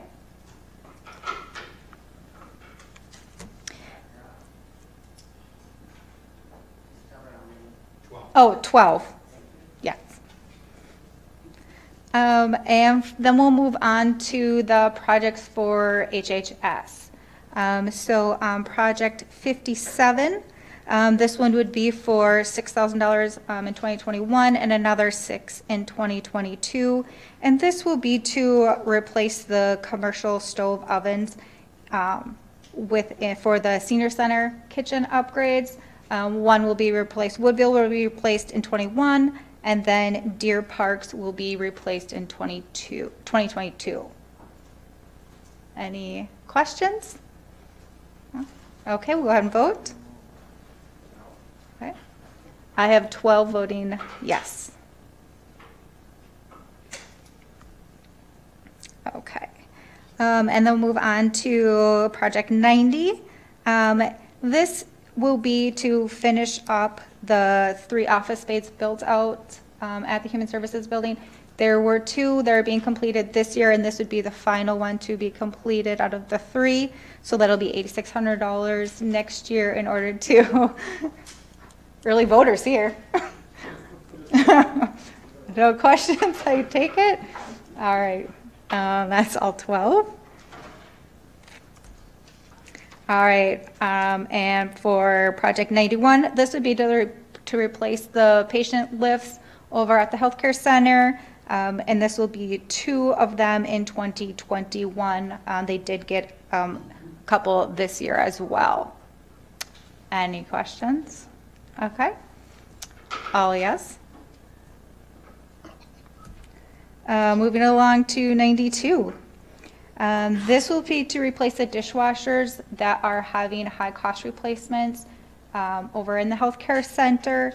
So this will be to replace over the next couple years, and it's 7,000 next year, and then 7,000 in 22. Do you have a question? I do. Okay. With a lot of the auctions that are going on with new and not so new restaurants, I mean, have we looked at dishwashers on some of those auction sites? I mean, there's a lot of brand new year or two old equipment that's like going for nothing all over the place. These are commercial dishwashers, right? Okay. For the dishwashers, Right. yes. And there are, if you go to page 38, there's the attachments on there. So I'm assuming right now they are just looking at. Hi, Leah. Hi, Jim. I thought I'd slide in and take this one sir. for you. Appreciate that. Paul, I got it. Thanks, man. I wish that were true. So these dishwashers, they come up with high heat, they sanitize instantly, and the ones we had originally have all been problematic. So we've got one left to replace. I just replaced one recently because no choice. The ones you find online, these are under counter. They're not like big machines. So these are under counter. They're really special, and I got to tell you, they're a real pain in the. If I was deleted, I could do that. Yeah, I am familiar with that. I'm just saying, with all of the commercial kitchens that are just being auctioned off right now, are we looking at any of that as a possibility of? On these, honestly, no. And the reason is because the cost of parts and the continuous maintenance. I buy something used today and I'm fixing it the rest of tomorrow's, I'm not going to do it. So with these units are Hobarts, which is a good, so we're not doing this again in 2 years. Judy. I got a question. Yep. Okay. Maybe my memory's off, but I thought that we had problems with every single dishwasher and when we originally built the health center, and I thought, how many need replacing? How many have we replaced? And how many are left? Because I thought this was all done. So Judy, the dishwashers that we replaced when we did the building were the commercial ones that are in the main kitchen. They're the big units. All of these little ones, it was decided, and I won't take the hit on this one, it was decided to put these other brand name dishwashers into the neighborhoods. So these other Was that the original decision or the second round, and now we're on round 3? I don't know if it was original or second. At this point, I don't really care. The only thing I know is that I've got dishwashers that will not work, and they need to be replaced. So we've been doing this. I think you've got, right now it's showing for one next year and one for 22. The one for 22 is gone. I already did that last month. So you've got one more to go. And is hopefully that going to take care of the problem? Yes. And we're Like never, ever going to purchase dishwashers from whatever brand it was that did not work? Yeah, and I hate to be the champion of this dishwasher issue, but I won't champion this, but I will tell you that we went with Hobart instead of that other brand that I could champion at another time. No brand names were mentioned. Thanks.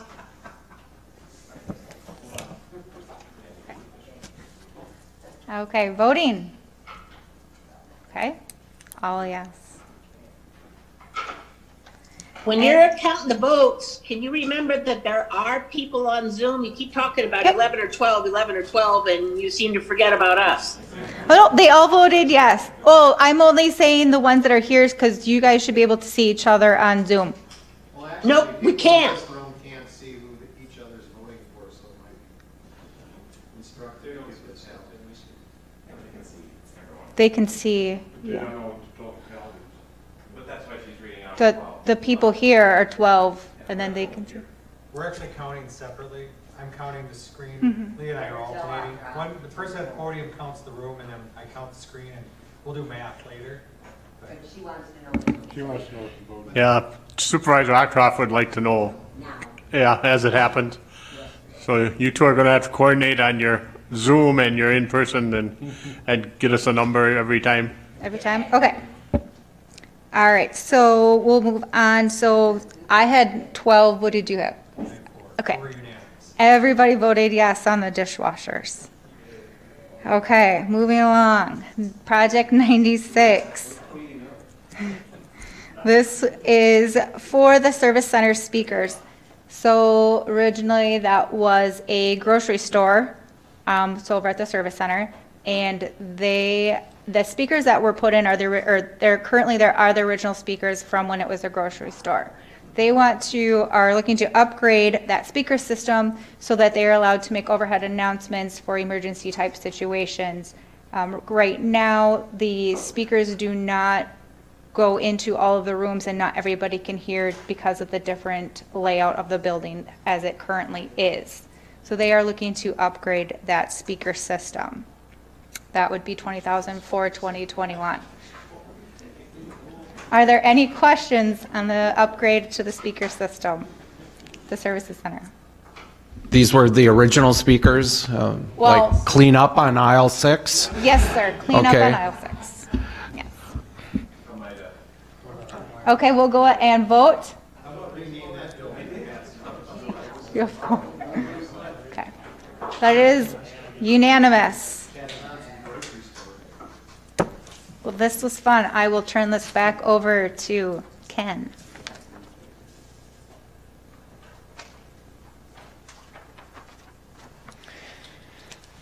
Okay, so we're going to slide over here now to law enforcement, if they're still watching downstairs. So we have 2 projects here I'm going to go over quickly on law enforcement. One is a recurring project. This is the squad replacement. So we do replace a third of our on-the-road fleet every 3 years. And so it's about $350, and the costs on those continue to go up every year. So that's an escalating cost. So replacement of a third of our squad fleet every year. Questions? Supervisor Long has What's been our experience with a 3-year rotation, and have we considered, going to 4 years or something just to delay some of those costs? Yeah, I actually don't see that the Sheriff's Office stayed online with us. Jeff Klatt is still there. Ken, we did, since we were a little slow last year in getting our squad cars, we're actually going to a 4-year rotation now to see how that works. Looks like they're on the line. Yep. So he says they are actually looking at changing that to a 4-year rotation. So they are going to be stretching that out. Supervisor Hanson. You might know what I'm going to ask you, but could you explain the accounting ideology which allows an expendable item like a car to be considered a capital improvement? Because it's a car, it's expendable. Yep. And this is a capital improvement. I don't understand that. Yep. So it's capital, and it's defined really not so much by our common understanding of it, but by how the state views these items. And so items that are eligible for a bond issue, which you can buy squad cars with a bond issue, and projects over $5,000, that's the classification that we have, makes them KIP eligible for us. So projects that can be bonded for if we pay for them through a bond, so if we don't have enough cash and we had to bond and we paid for these through a bond, it doesn't count against our levy limit. If I put them into the operating fund, then it counts against my operating levy limit. And so that's why they were moved into the KIP fund. But we have not bonded for squads. No. Right. Yeah. No, we've done a very, very good job of avoiding bond issues. Really, the only time we've done bond issues is when we've done big projects. When we did the nursing home, when we did the highway facility, when we did the jail expansion project that they're working on right now. So when it gets into the multi-millions on a single project, we end up having to bond. All of the other smaller items, the little stuff like the $500,000 stuff, we've been able to accommodate those through cash reserves that we have. And those cash reserves are replenished because we have great sales tax growth within the county. We're always exceeding the amounts that we're budgeting, which is a really good thing because we're able to take that cash reserve, move it to the KIP, and avoid debt issuance. And so that's the cycle that we're on, and it's been working really well so far for us. Yep. All right, so squad cars. Everybody like squad cars? All right. And those are all yeses. The other project that we have then, computer forensic upgrade. So this is a specialized computer workstation that they use for forensics. It's on a 4-year rotation, so it's $8,500 every 4 years. And so that's coming up again in 2021. Questions on the forensic computer upgrades? Everybody online vote for that? All right. So we got all yeses on that also. All right. I'll turn it back over to Leah here.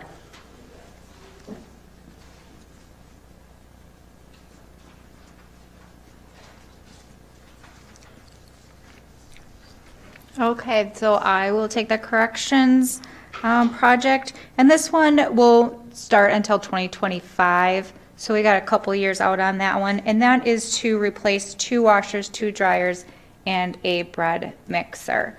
Are there any questions on project? We'll vote. Okay. And I have all yeses on that one. And then I will turn Did you say bread mixer? It's a bread mixer. So the sheriff's office will, or jail will finally be making some dough for the county. There you go. Yes. That was really good. Uh-huh. Nice work. Is Deputy Klatt there? Could you explain the bread mixer? The sheriff's office is back online. The sheriff can, I'm sure, explain the bread mixer for you guys in 2025. Somebody talk about the bread mixer.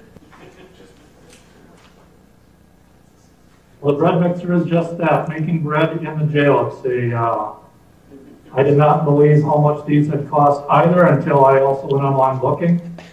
But to make bread within the jail or any other baked item, they make that down in the kitchen. So you need a bread mixer. We have one now, but this one will replace that in 4 or 5 years. So I think it's probably going to be a 10 or 12-year-old item in 5 years. Okay then. We've been working with Leah on her joke delivery, and we really had to prod her to get that. The jail's making bread for us now, or dough for us. Yeah. We'll continue to work and develop her skills, though.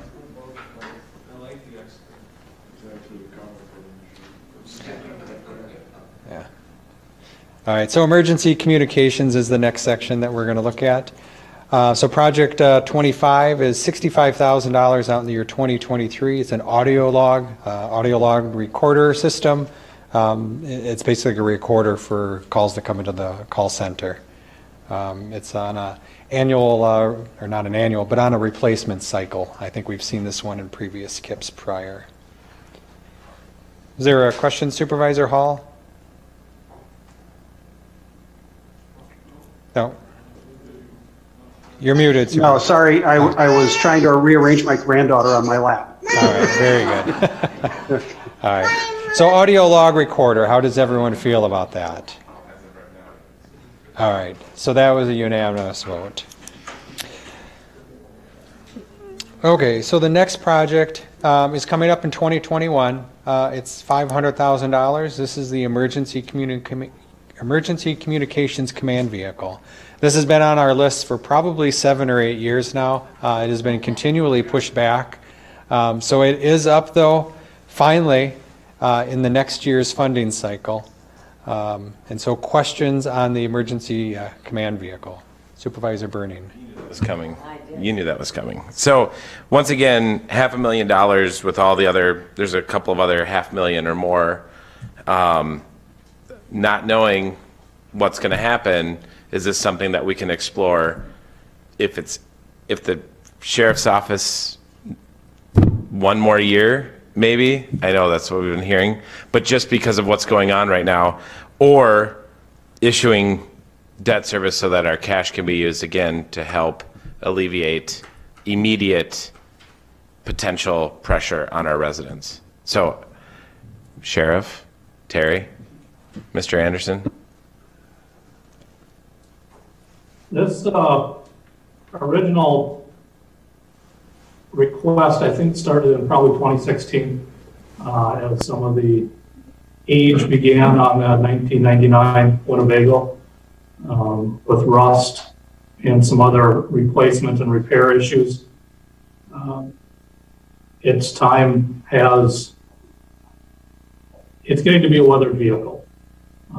Could have waited another year. I guess that will be up to you guys to decide. But it is a needed replacement somewhere in the future, hopefully more near than far. There's also technological aspects of it, keeping us all in one location. Right now, when we have a situation or an incident that we go to, negotiators are in one different area. Some of the space and layout of this current van, it makes it very difficult to get the key players in. And it's not just used for law enforcement. It's every major scene: fire, EMS, tornado, flooding. It was dispatched out for the recent floods in Baldwin. And that command post consists of obviously the sheriff's office, fire, EMS. Highway might have even been involved in some form or another. Utilities. So it's important that at least we keep it on the horizon of getting it tended to as soon as we can.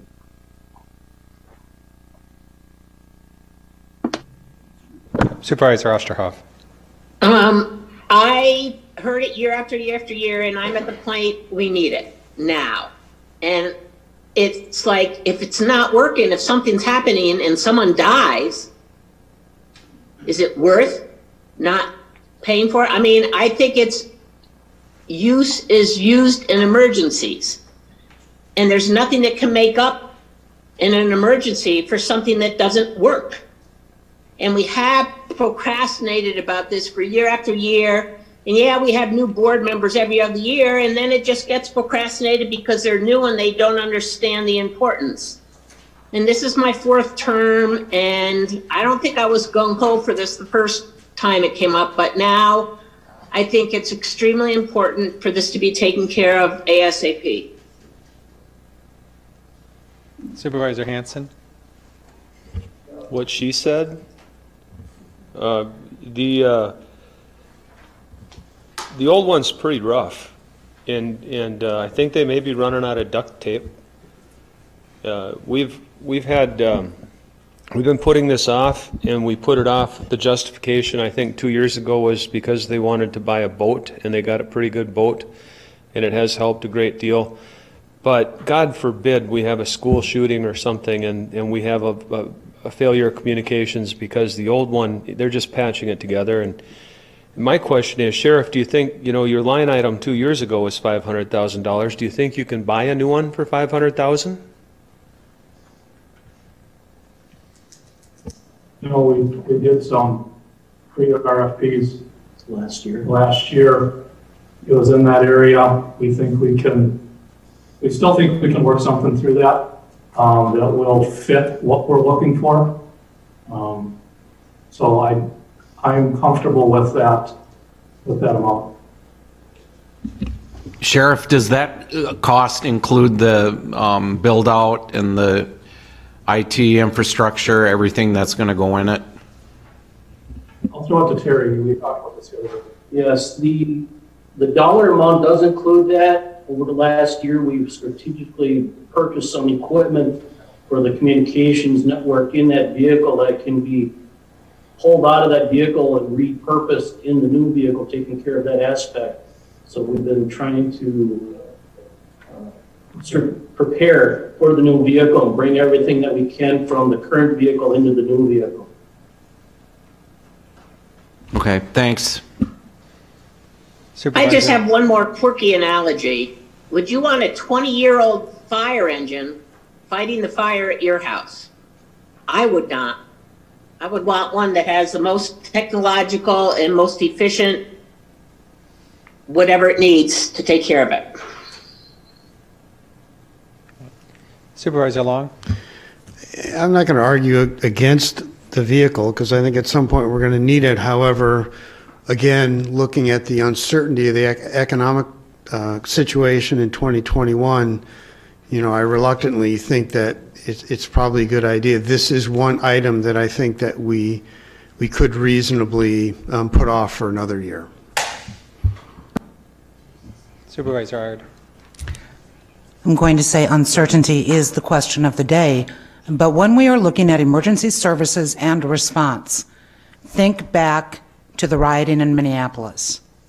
The need for emergency command centers was the only reason that things did not go further than they did. The command centers that were utilized during those events are what kept law enforcement, reserves, fire departments, EMS in contact. While the event itself was not coordinated, the emergency services were. We are coming to a point in St. Croix County and in the surrounding counties where, due to economic factors, due to COVID, we have a greater potential for greater risk. This command center is needed, and it was needed 6 months ago, but it's definitively needed now. This is a project that we should not be putting on a back burner. This is first and foremost in health and safety of the residents of St. Croix County, and as well as the safety of our law enforcement and EMS personnel. Okay. Thoughts on the emergency command vehicle? Okay. What you have? That's a yellow. All right. So I had one no vote on that. So I think it was 15 to 1. If I got the numbers right.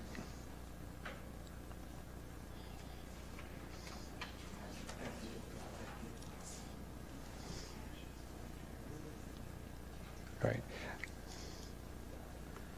Okay, I have two more on here under the emergency communications. So Project 102 and 103, I split them apart because they're slightly different projects, but they're both related to the emergency communications. They're 5 years out. They're out in the year 2025. We're pre-planning for hardware replacement related to emergency communications. So $138,000 for network switches, and microwaves and radio infrastructure. And then also Project 103, they're really closely related. It's the portable radio cache update. So I'm going to lump these two together. That's Vice Chair Peavy. Yeah, I think you missed the 911 call center expansion. Yes, I will come back to that. So let's vote on 102 and 103 since they're related, and then we'll come back to that. Yeah. Very good. All right, so those projects are all good. Now we'll come back. Thank you, Vice Chair Peavy. So Project 89 is the 911 call center expansion. So that's budgeted out in year 2024, and it's to build out basically the maximum space that we currently have available, seats 8 and 9. So as the county continues to grow, we're anticipating needing additional dispatch workstations in order to accommodate that call volume. So this provides the infrastructure for that growth. Questions on the call center expansion? Supervisor Osterhoff? Okay, this is not necessarily a question on that. I wish that someone would explain it. I don't need it done now. If it's a necessity, why are we bothering to vote? I mean, there's a big difference between enhancement, recurring, and necessity, and I don't want it now, but for next year, or else maybe explained at a board meeting why we bother to do a necessity, because if it's necessary, it's kind of moot. Yeah. Well, just because the staff thinks it's a moot point and we say it's a necessity, it is still your decision to make that. So your kids come up and say, this is a necessity, I really have to have that new pair of jeans. Well, you get to make that choice, really, if it's a necessity or not. I think our staff does an excellent job in labeling it as a necessity or enhancement or a recurring project, but you have to be the judge of that. That is what your role is to double check that work and make sure that you agree with it before we spend money on projects. All right. So do we vote on that one? Oh, we're Just, going to vote on it. no, that's okay. So I think that one was unanimous.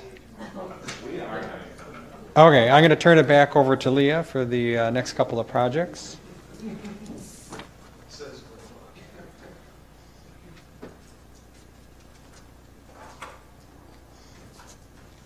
Okay, so the next couple projects are for the transportation.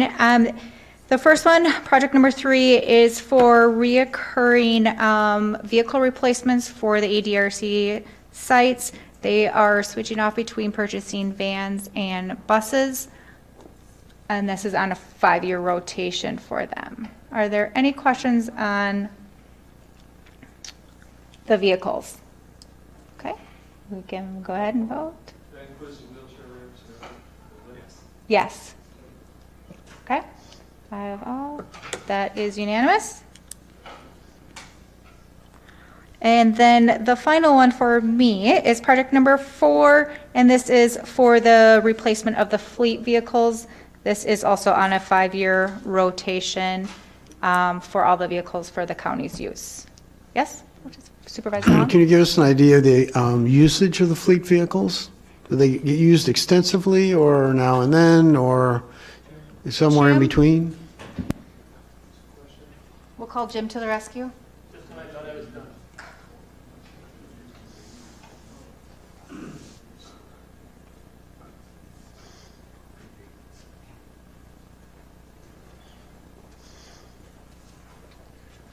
I can get you the mileage information at a later point, but for now, everything kind of changed with COVID, right? So there's vehicles that sit here more often than they get used. Services center, the vehicles are used on a regular basis. The 5-year is the best rate of return on selling a vehicle is the 5-year mark for us. We get a really good return. We buy them, we're able to rotate them out. It's worked really well because then we're not having old vehicles like we had when before Ken started. There was a lot of issues. So the mileage, you know, right now, service center is using a lot of vehicles just to go out and do their job. They are primarily the main users of county vehicles. And then you have my department, we're always in the vehicles. Parks, I know Ellen just got a new dump truck, and that was a well-needed thing. We sell the old ones on the auction site. We get the return back. It goes into the general fund. But we do really well with this 5-year rotation. I can get you mileage, you know, usage, but right now it's tough. I mean, nothing's normal anymore. So. About how many vehicles are getting replaced every year? We go by the, we try to keep to the $200,000 mark. And so that it always depends on where you fall in the, this year I've got, on 21, I have 2 F-250s with plows that'll be replaced. We had leased them on a 5-year lease. We're getting rid of those and we'll be purchasing 2. So we try to get it so that we're not leasing because nobody's winning in that one. And so it just depends on the vehicles. Ellen's dump truck came up last year. Mine came up, we ended up getting a pickup truck instead of a dump truck with a trailer. It's got more use for us, helps us out more. But it just depends on how the vehicles land in the plan.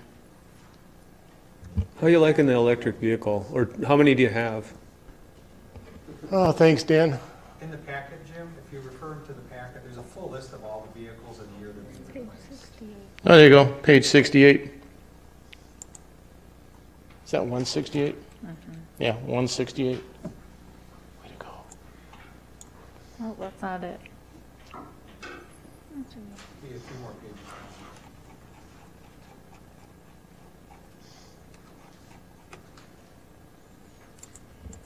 I can retract the question. I was thinking Oh, that's you all had right. the answer. I wish I had it off the top of my head, but I've got a lot of children out there. And I've seen it occasionally behind the services center, and I thought it was kind of cool looking. I don't need to know. And I'll get you that information with the mileage. How's that? All right. Got it now? You good? Jim, before you go, just a quick one. Sorry about that. Cost-wise for the county, we're ahead by purchasing vehicles versus leasing. Am I correct? Yep.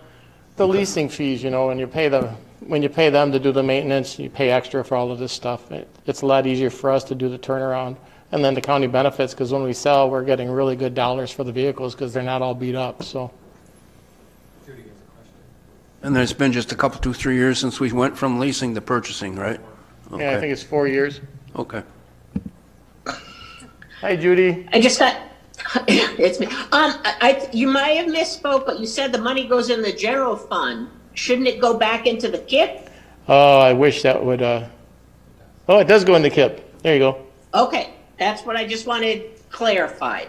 Okay. Goes thanks. back in the pool. Okay. Any further questions? We'll go ahead and take a vote.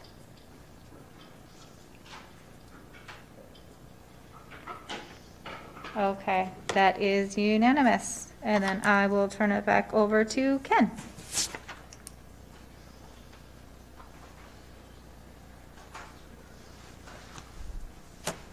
All righty. Let me just get back to our page.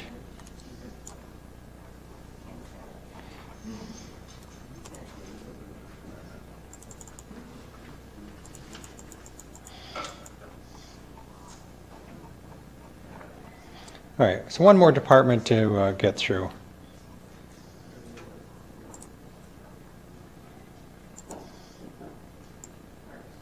Parks. All right, so the first project on here is Project 19. You're seeing $435,000 in 2021. This is the completion of that project. So we had $85,000 budgeted in 2020 to do the design and to do the infrastructure into that. So we've started the construction, or actually they will this fall. The bids have been let for that. So this is one of those 2-year projects where, you know, if you pay the first part, you should really, I recommend that you finish the project off. So this is one of those projects that are like that, and you're seeing the second year of it here on this list. So Homestead Park entrance station, are there any questions about that project? If not, I'll ask for a vote on that.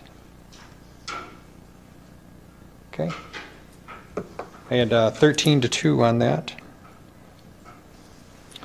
All right, so the next project then on our list is Project 35. This is recurring parks equipment, so mowers and gators and other things that the parks regularly uses. We have a rotating cycle for that equipment. Are there any questions on it? If not, I'll ask for a vote on that. And that one looks like it was unanimous. Project 36, reconstruction of county park driveways and parking lots. We've done several of these over the past couple of years. We have another one out in 2023. And so, like all of the infrastructure that the county has, it takes recurring maintenance to keep everything up to date and looking good for the county. Any questions on the reconstruction? If not, I'll ask for a vote on that. Which lake? Where is it? This year's project is Pine Lake. This year's is Pine Lake. And also Bass Lake this year. 2023, we'll probably be starting over again at Glen Hills. All right, so 2023 will be back to Glen Hills for work. All right, thank you. That looked like it was a unanimous vote. All right, the next project. New Glen Hills camping area with support facilities. So this project is coming into the funding cycle. It's a 2-year part. So the $80,000 would be the design part of it, and then the $665,000 in 2022 would be the construction part of that. So everything I've heard is there's a lot of demand for this type of camping facilities in Glen Hills. And there was a grant tied to this one, correct? Yep. So about a $250,000, I'll round it off, grant that's being applied for that would go along with this project. Questions about the Glen Hills camping area? Yeah, you said, go ahead, Bob. No, go ahead. If we commit to the 80, we commit to the 665. I mean, obviously not right today, Yeah. Yep, so technically you're not. So we're technically only committing 1 year in advance, but my recommendation to you always is don't spend the $80,000 to design it if you don't want to spend the $665 the next year. So our budgets are only a 1 year cycle, really, when we're funding them. But when we look at the project, I'm just being honest with you, there's two years to this phase. So I would really prefer that if you're going to approve it, you're approving both years of it. So, if that makes sense? You'll have to technically reapprove it again next year, yes. When do you know about the grant? And is the design, the 80,000 design, and then subsequent construction all contingent on getting the grant? So when would you know about that? We should know the grant in the next couple months. We haven't heard that yet. So the grant we'll find out within the next couple of months. And it could be contingent upon it. We've always been fine with that. Look at you. The project is contingent on getting the grant. Yep. Yeah. What is that? That's a guy.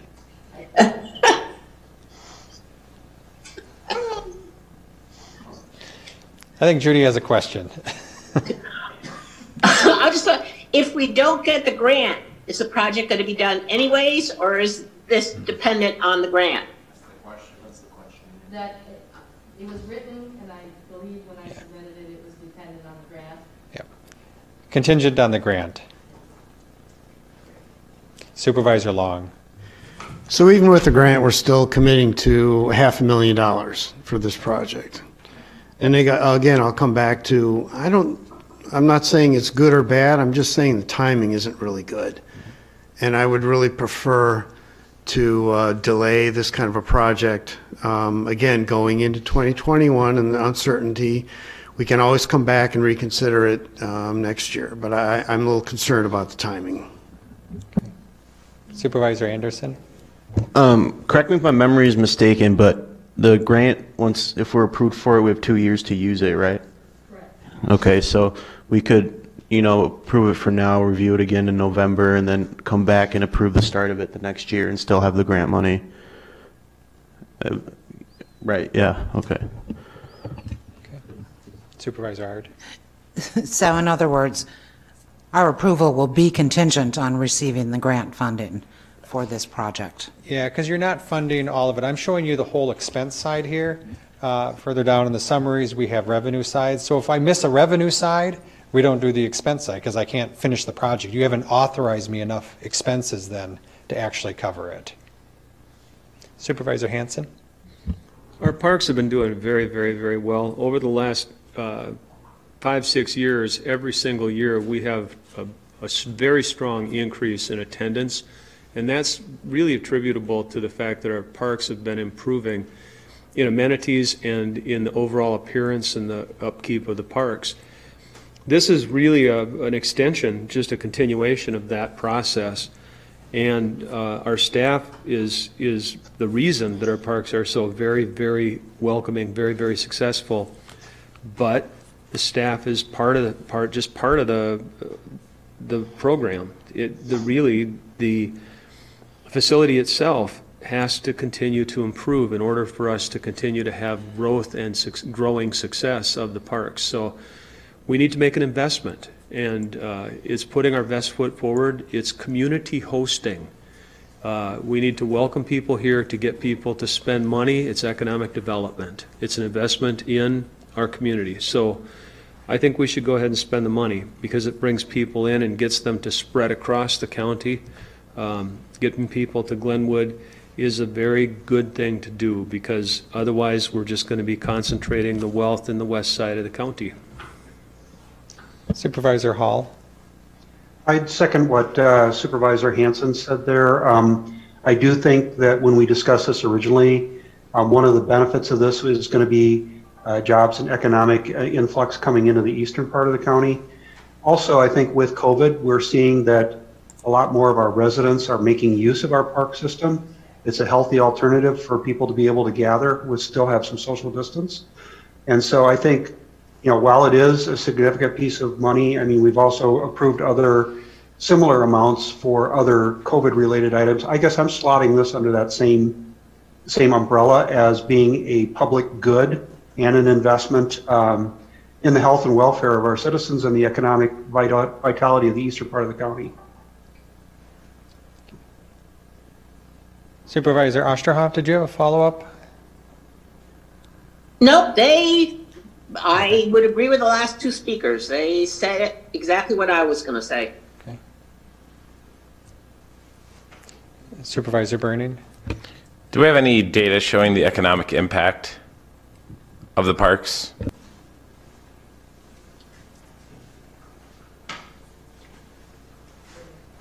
Just remember, you asked for it, Supervisor Burning.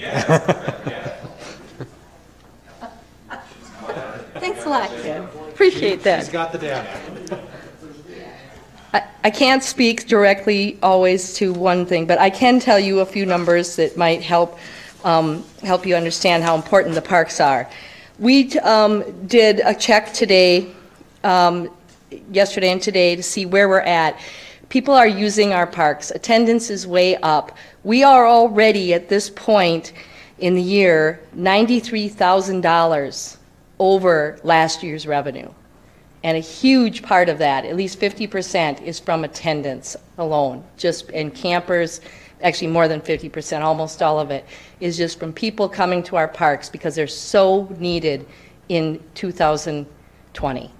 As far as generally speaking, we don't have, like, how much do people spend at other facilities and places like around Glenwood City, but I don't have that. There's no way that I personally have that. There was a study done for all the state parks in Wisconsin on that, and Willow River State Park, which is in our backyard, and Kinnickinnick State Park, which is just down the road from us, those two, people spend on average, and this is way back in 2013, either $50 to $70 per visit. And at Kinnickinnick State Park, that added up to $13 million, local and non-local expenditures. And at Willow River State Park, that added up to $30 million. So obviously, ours is not a state park. We're not state parks. But even if you just say a fraction of that at our county parks and look at each of our different areas that they're in, they're having a significant tourism impact. And they're really bringing people in, they're spending money. What are they spending it on? I mean, this is what the state counted. They looked at additional accommodations, restaurants, bars, gas, auto, groceries, liquor, entertainment, other retail things, sunglasses, bathing suits, that kind of thing. Fees, licenses, boat licenses, hunting licenses, etc., fishing licenses, and equipment rental, that kind of thing. So I would just say that looking at those, there's a lot of people who maybe don't get in at Willow River State Park, and then they park at Glen Hills, camp at Glen Hills, or they come to visit. And we do know that a lot of local people spend time locally. And I'm not talking local, I mean like within a small range. 75% of the people who go to Glen Hills are local. Dunn County, Pierce County, Polk County, St. Croix County, just in that area. And also this year, I'm hearing more and more people who are coming from out of state because Minnesota had their parks closed for so long.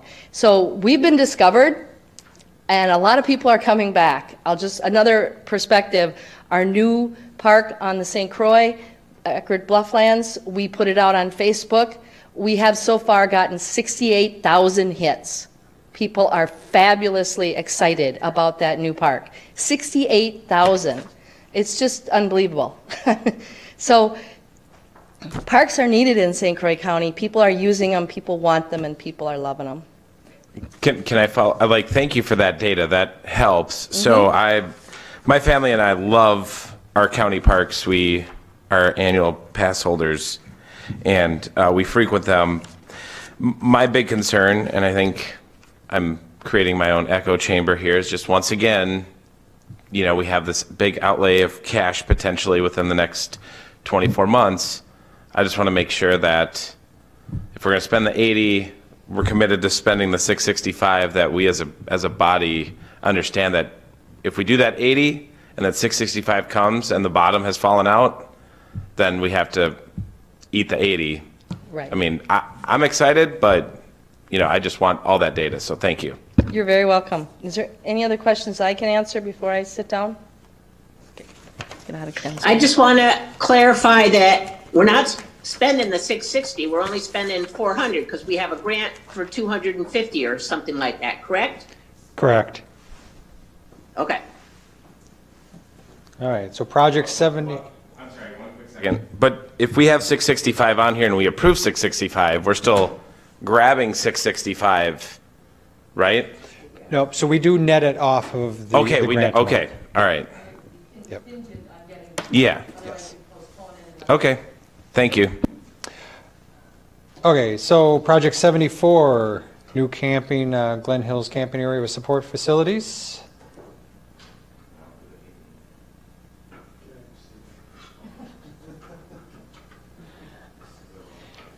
All right, so I had, let's see, there's 14, 1, and 1. All right.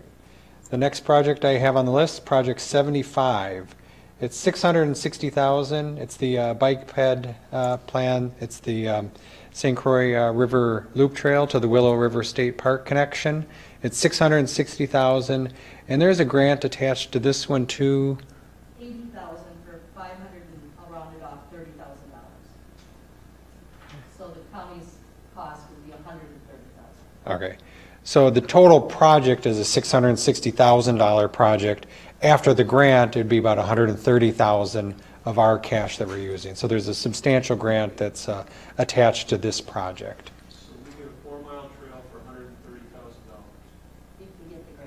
If we get the grant, yeah. I can't hear some of the discussion. I don't know if people aren't turning their mics on or what's happening. Yeah. So we get a 4-mile trail for only $130,000 if we get the grant. And that's what's been verified by the off-mic chatter. I apologize. It's okay.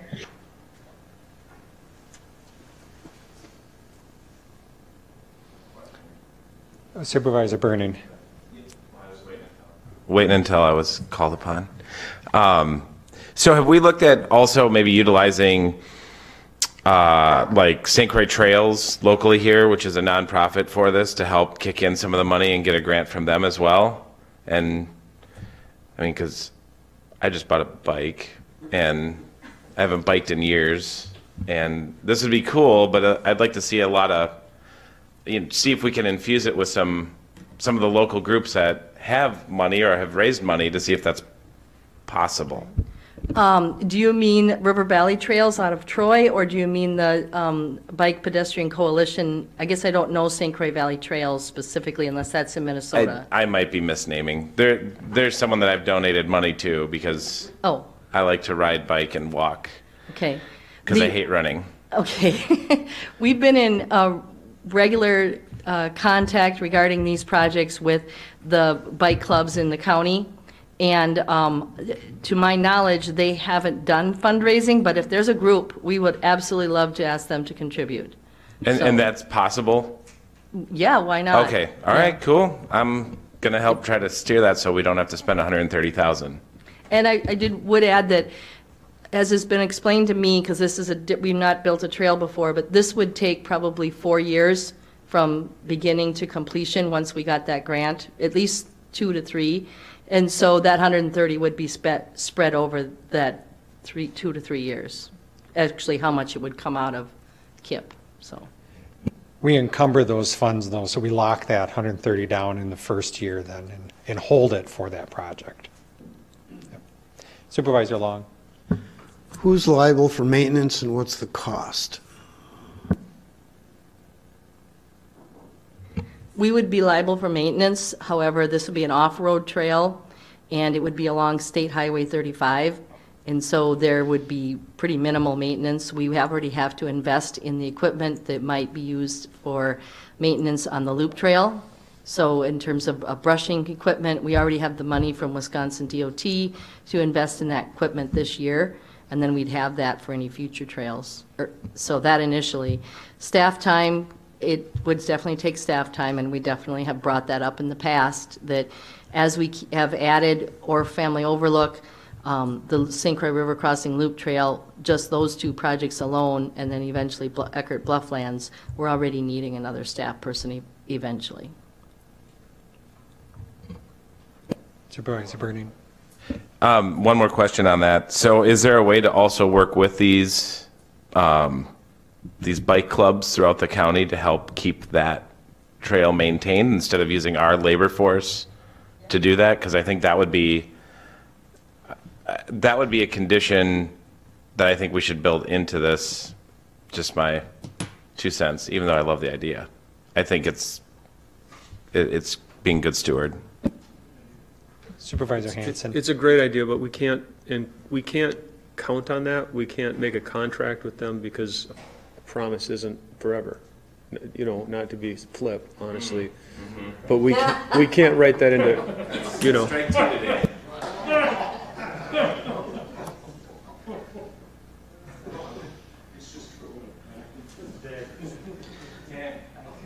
All righty, so let's vote on that. Which one are we on? The Willow River Trail connection. All right, that looks like a unanimous project. Thank you.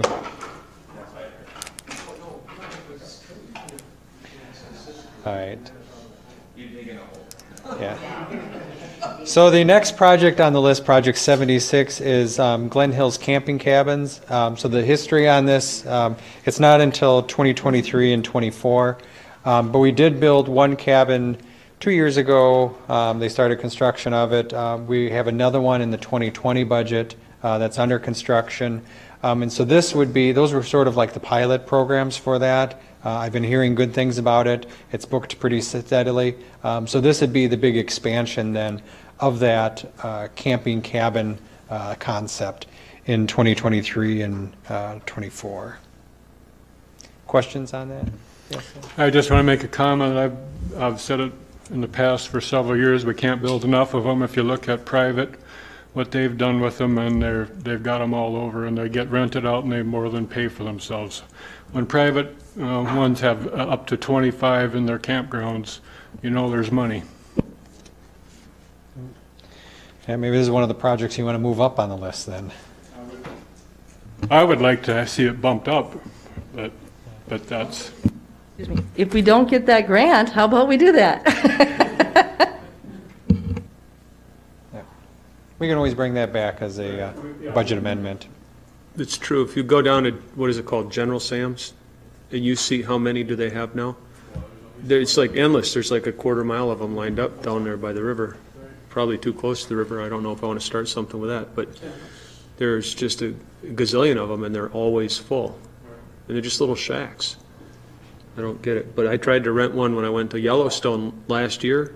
On our way out in South Dakota, we tried really hard. We couldn't find one. Tried 4 or 5 campgrounds. Okay. Camping cabins. That looks like a unanimous vote then. Okay, just 2 left here, or 3. So project 97 is dams. So Lake Malalua. Malaloo. I'll represent Malaloo. Got it. Malaloo and the Glen Hills dam repairs. So two dam projects over the next 2 years. And again, this one it's one that you really don't have any choice over. This is under DNR requirements and stuff. So, you know, because it's too easy, I just want to say that I'm in favor of the dam projects. That project is unanimous. All right. Project 98 is out in 2025. It's $50,000, and it's for the Squaw Lake boat landing replacement. Any questions on that? The boat landing? Is there a grant on that one? We haven't applied yet, of course, but yes, sport fishing grants are probably available for that, yes. Okay. So we will apply for grants on that. That one looks unanimous also. And then the last. This is Supervisor Hall. I have a question on the name. Sure. Of Squaw Lake. Is that being considered for renaming? I believe Squaw Lake's been called Squaw Lake for a very, very long time. I don't know that I have the. Who controls the naming on that lake? Is it a state? Yeah, probably at this point, either the residents, the DNR, or a combination thereof. Well, it's an offensive term, so that's why, I think that we should at least ask about it. Okay. Okay.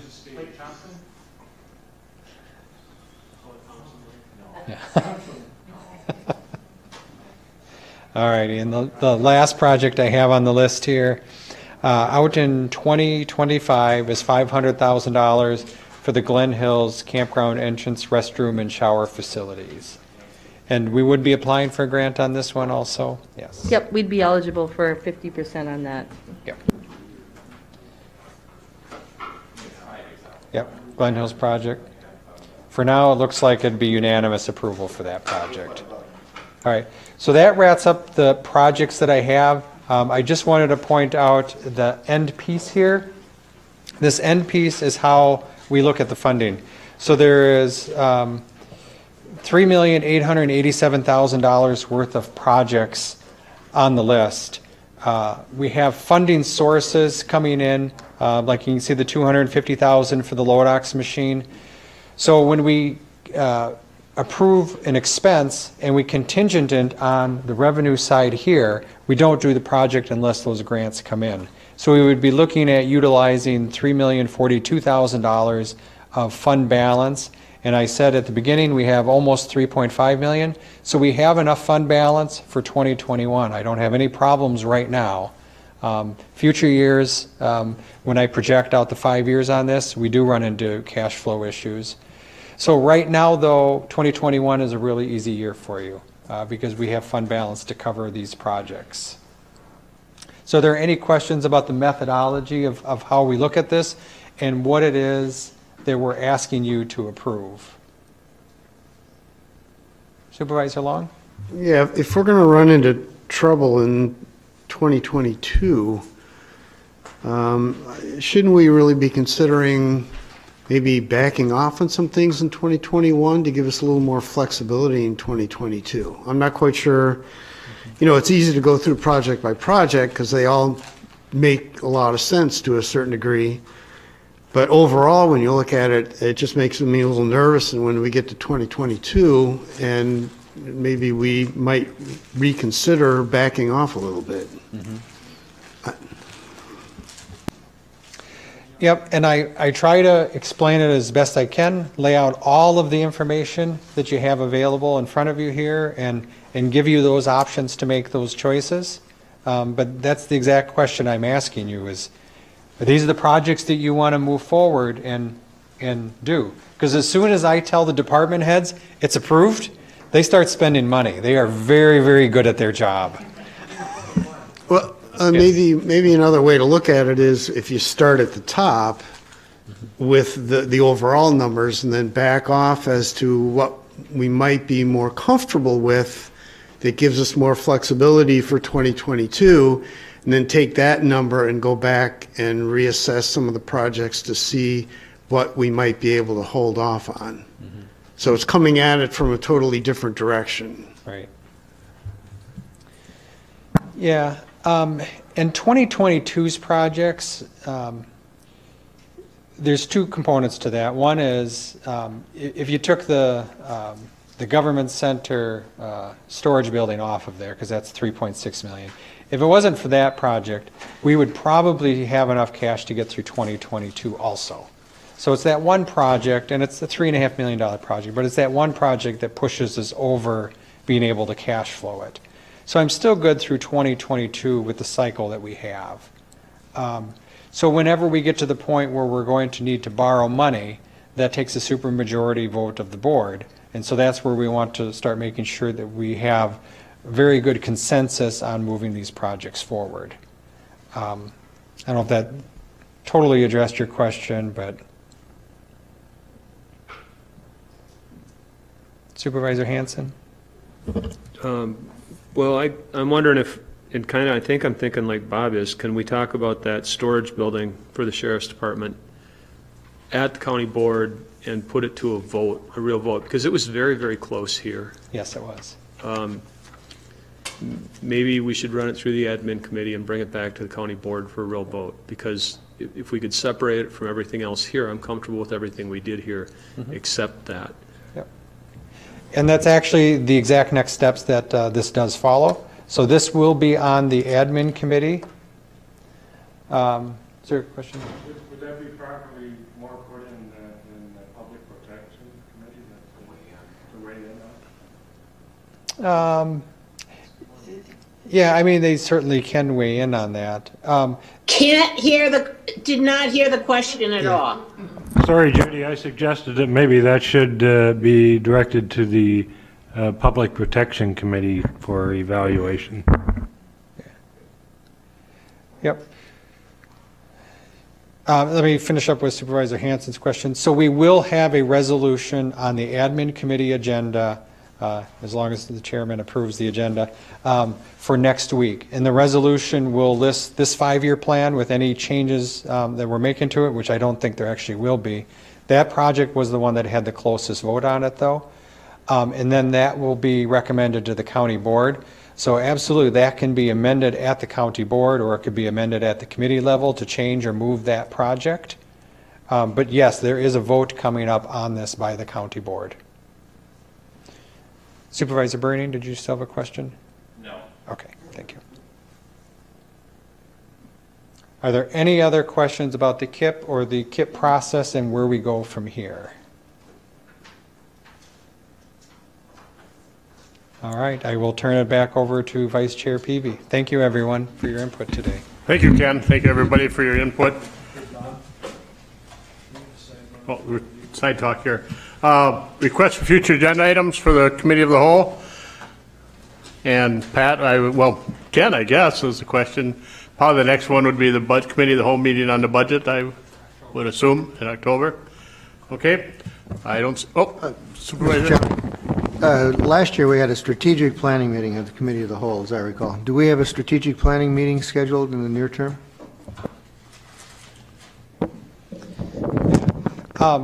So on the county administrator work plan for the next 12 months, that's one of the recommendations that we've placed on there, is that we do conduct a full strategic planning session. We actually would have done it probably this spring.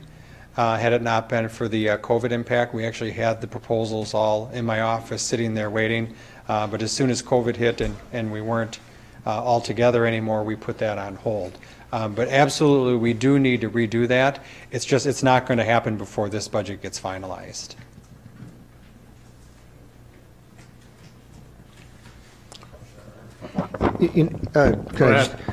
The Committee of the Whole is an interesting body, because we can have discussion, and it really doesn't happen at the county board meetings. So I just think there's a lot of benefit to this exchange of ideas, and I'm going to say that I think a strategic planning meeting is essential, and it all depends on how you define strategic planning. Sure. But it can get into a lot of different areas that allow everybody to discuss issues of importance in a way that's convivial and brings out a lot of facts that we don't bring out during the board meetings. And I would just recommend we think about the sooner the better on a strategic planning meeting. Any other, Supervisor Osnes? Thank you, Mr. Chair.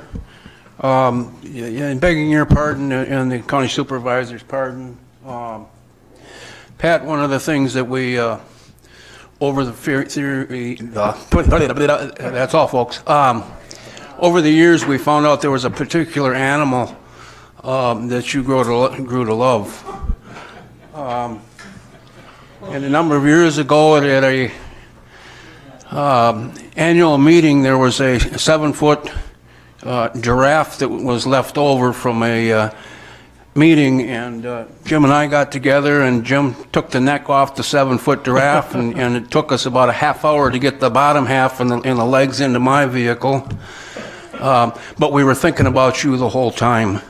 And so we're bringing another lovely smaller giraffe that you may take home with you and your lovely bride to enjoy? It's a very fitting. Thank you. I appreciate it very much.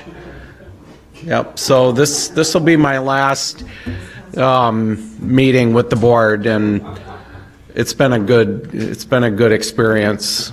So thank you all very much.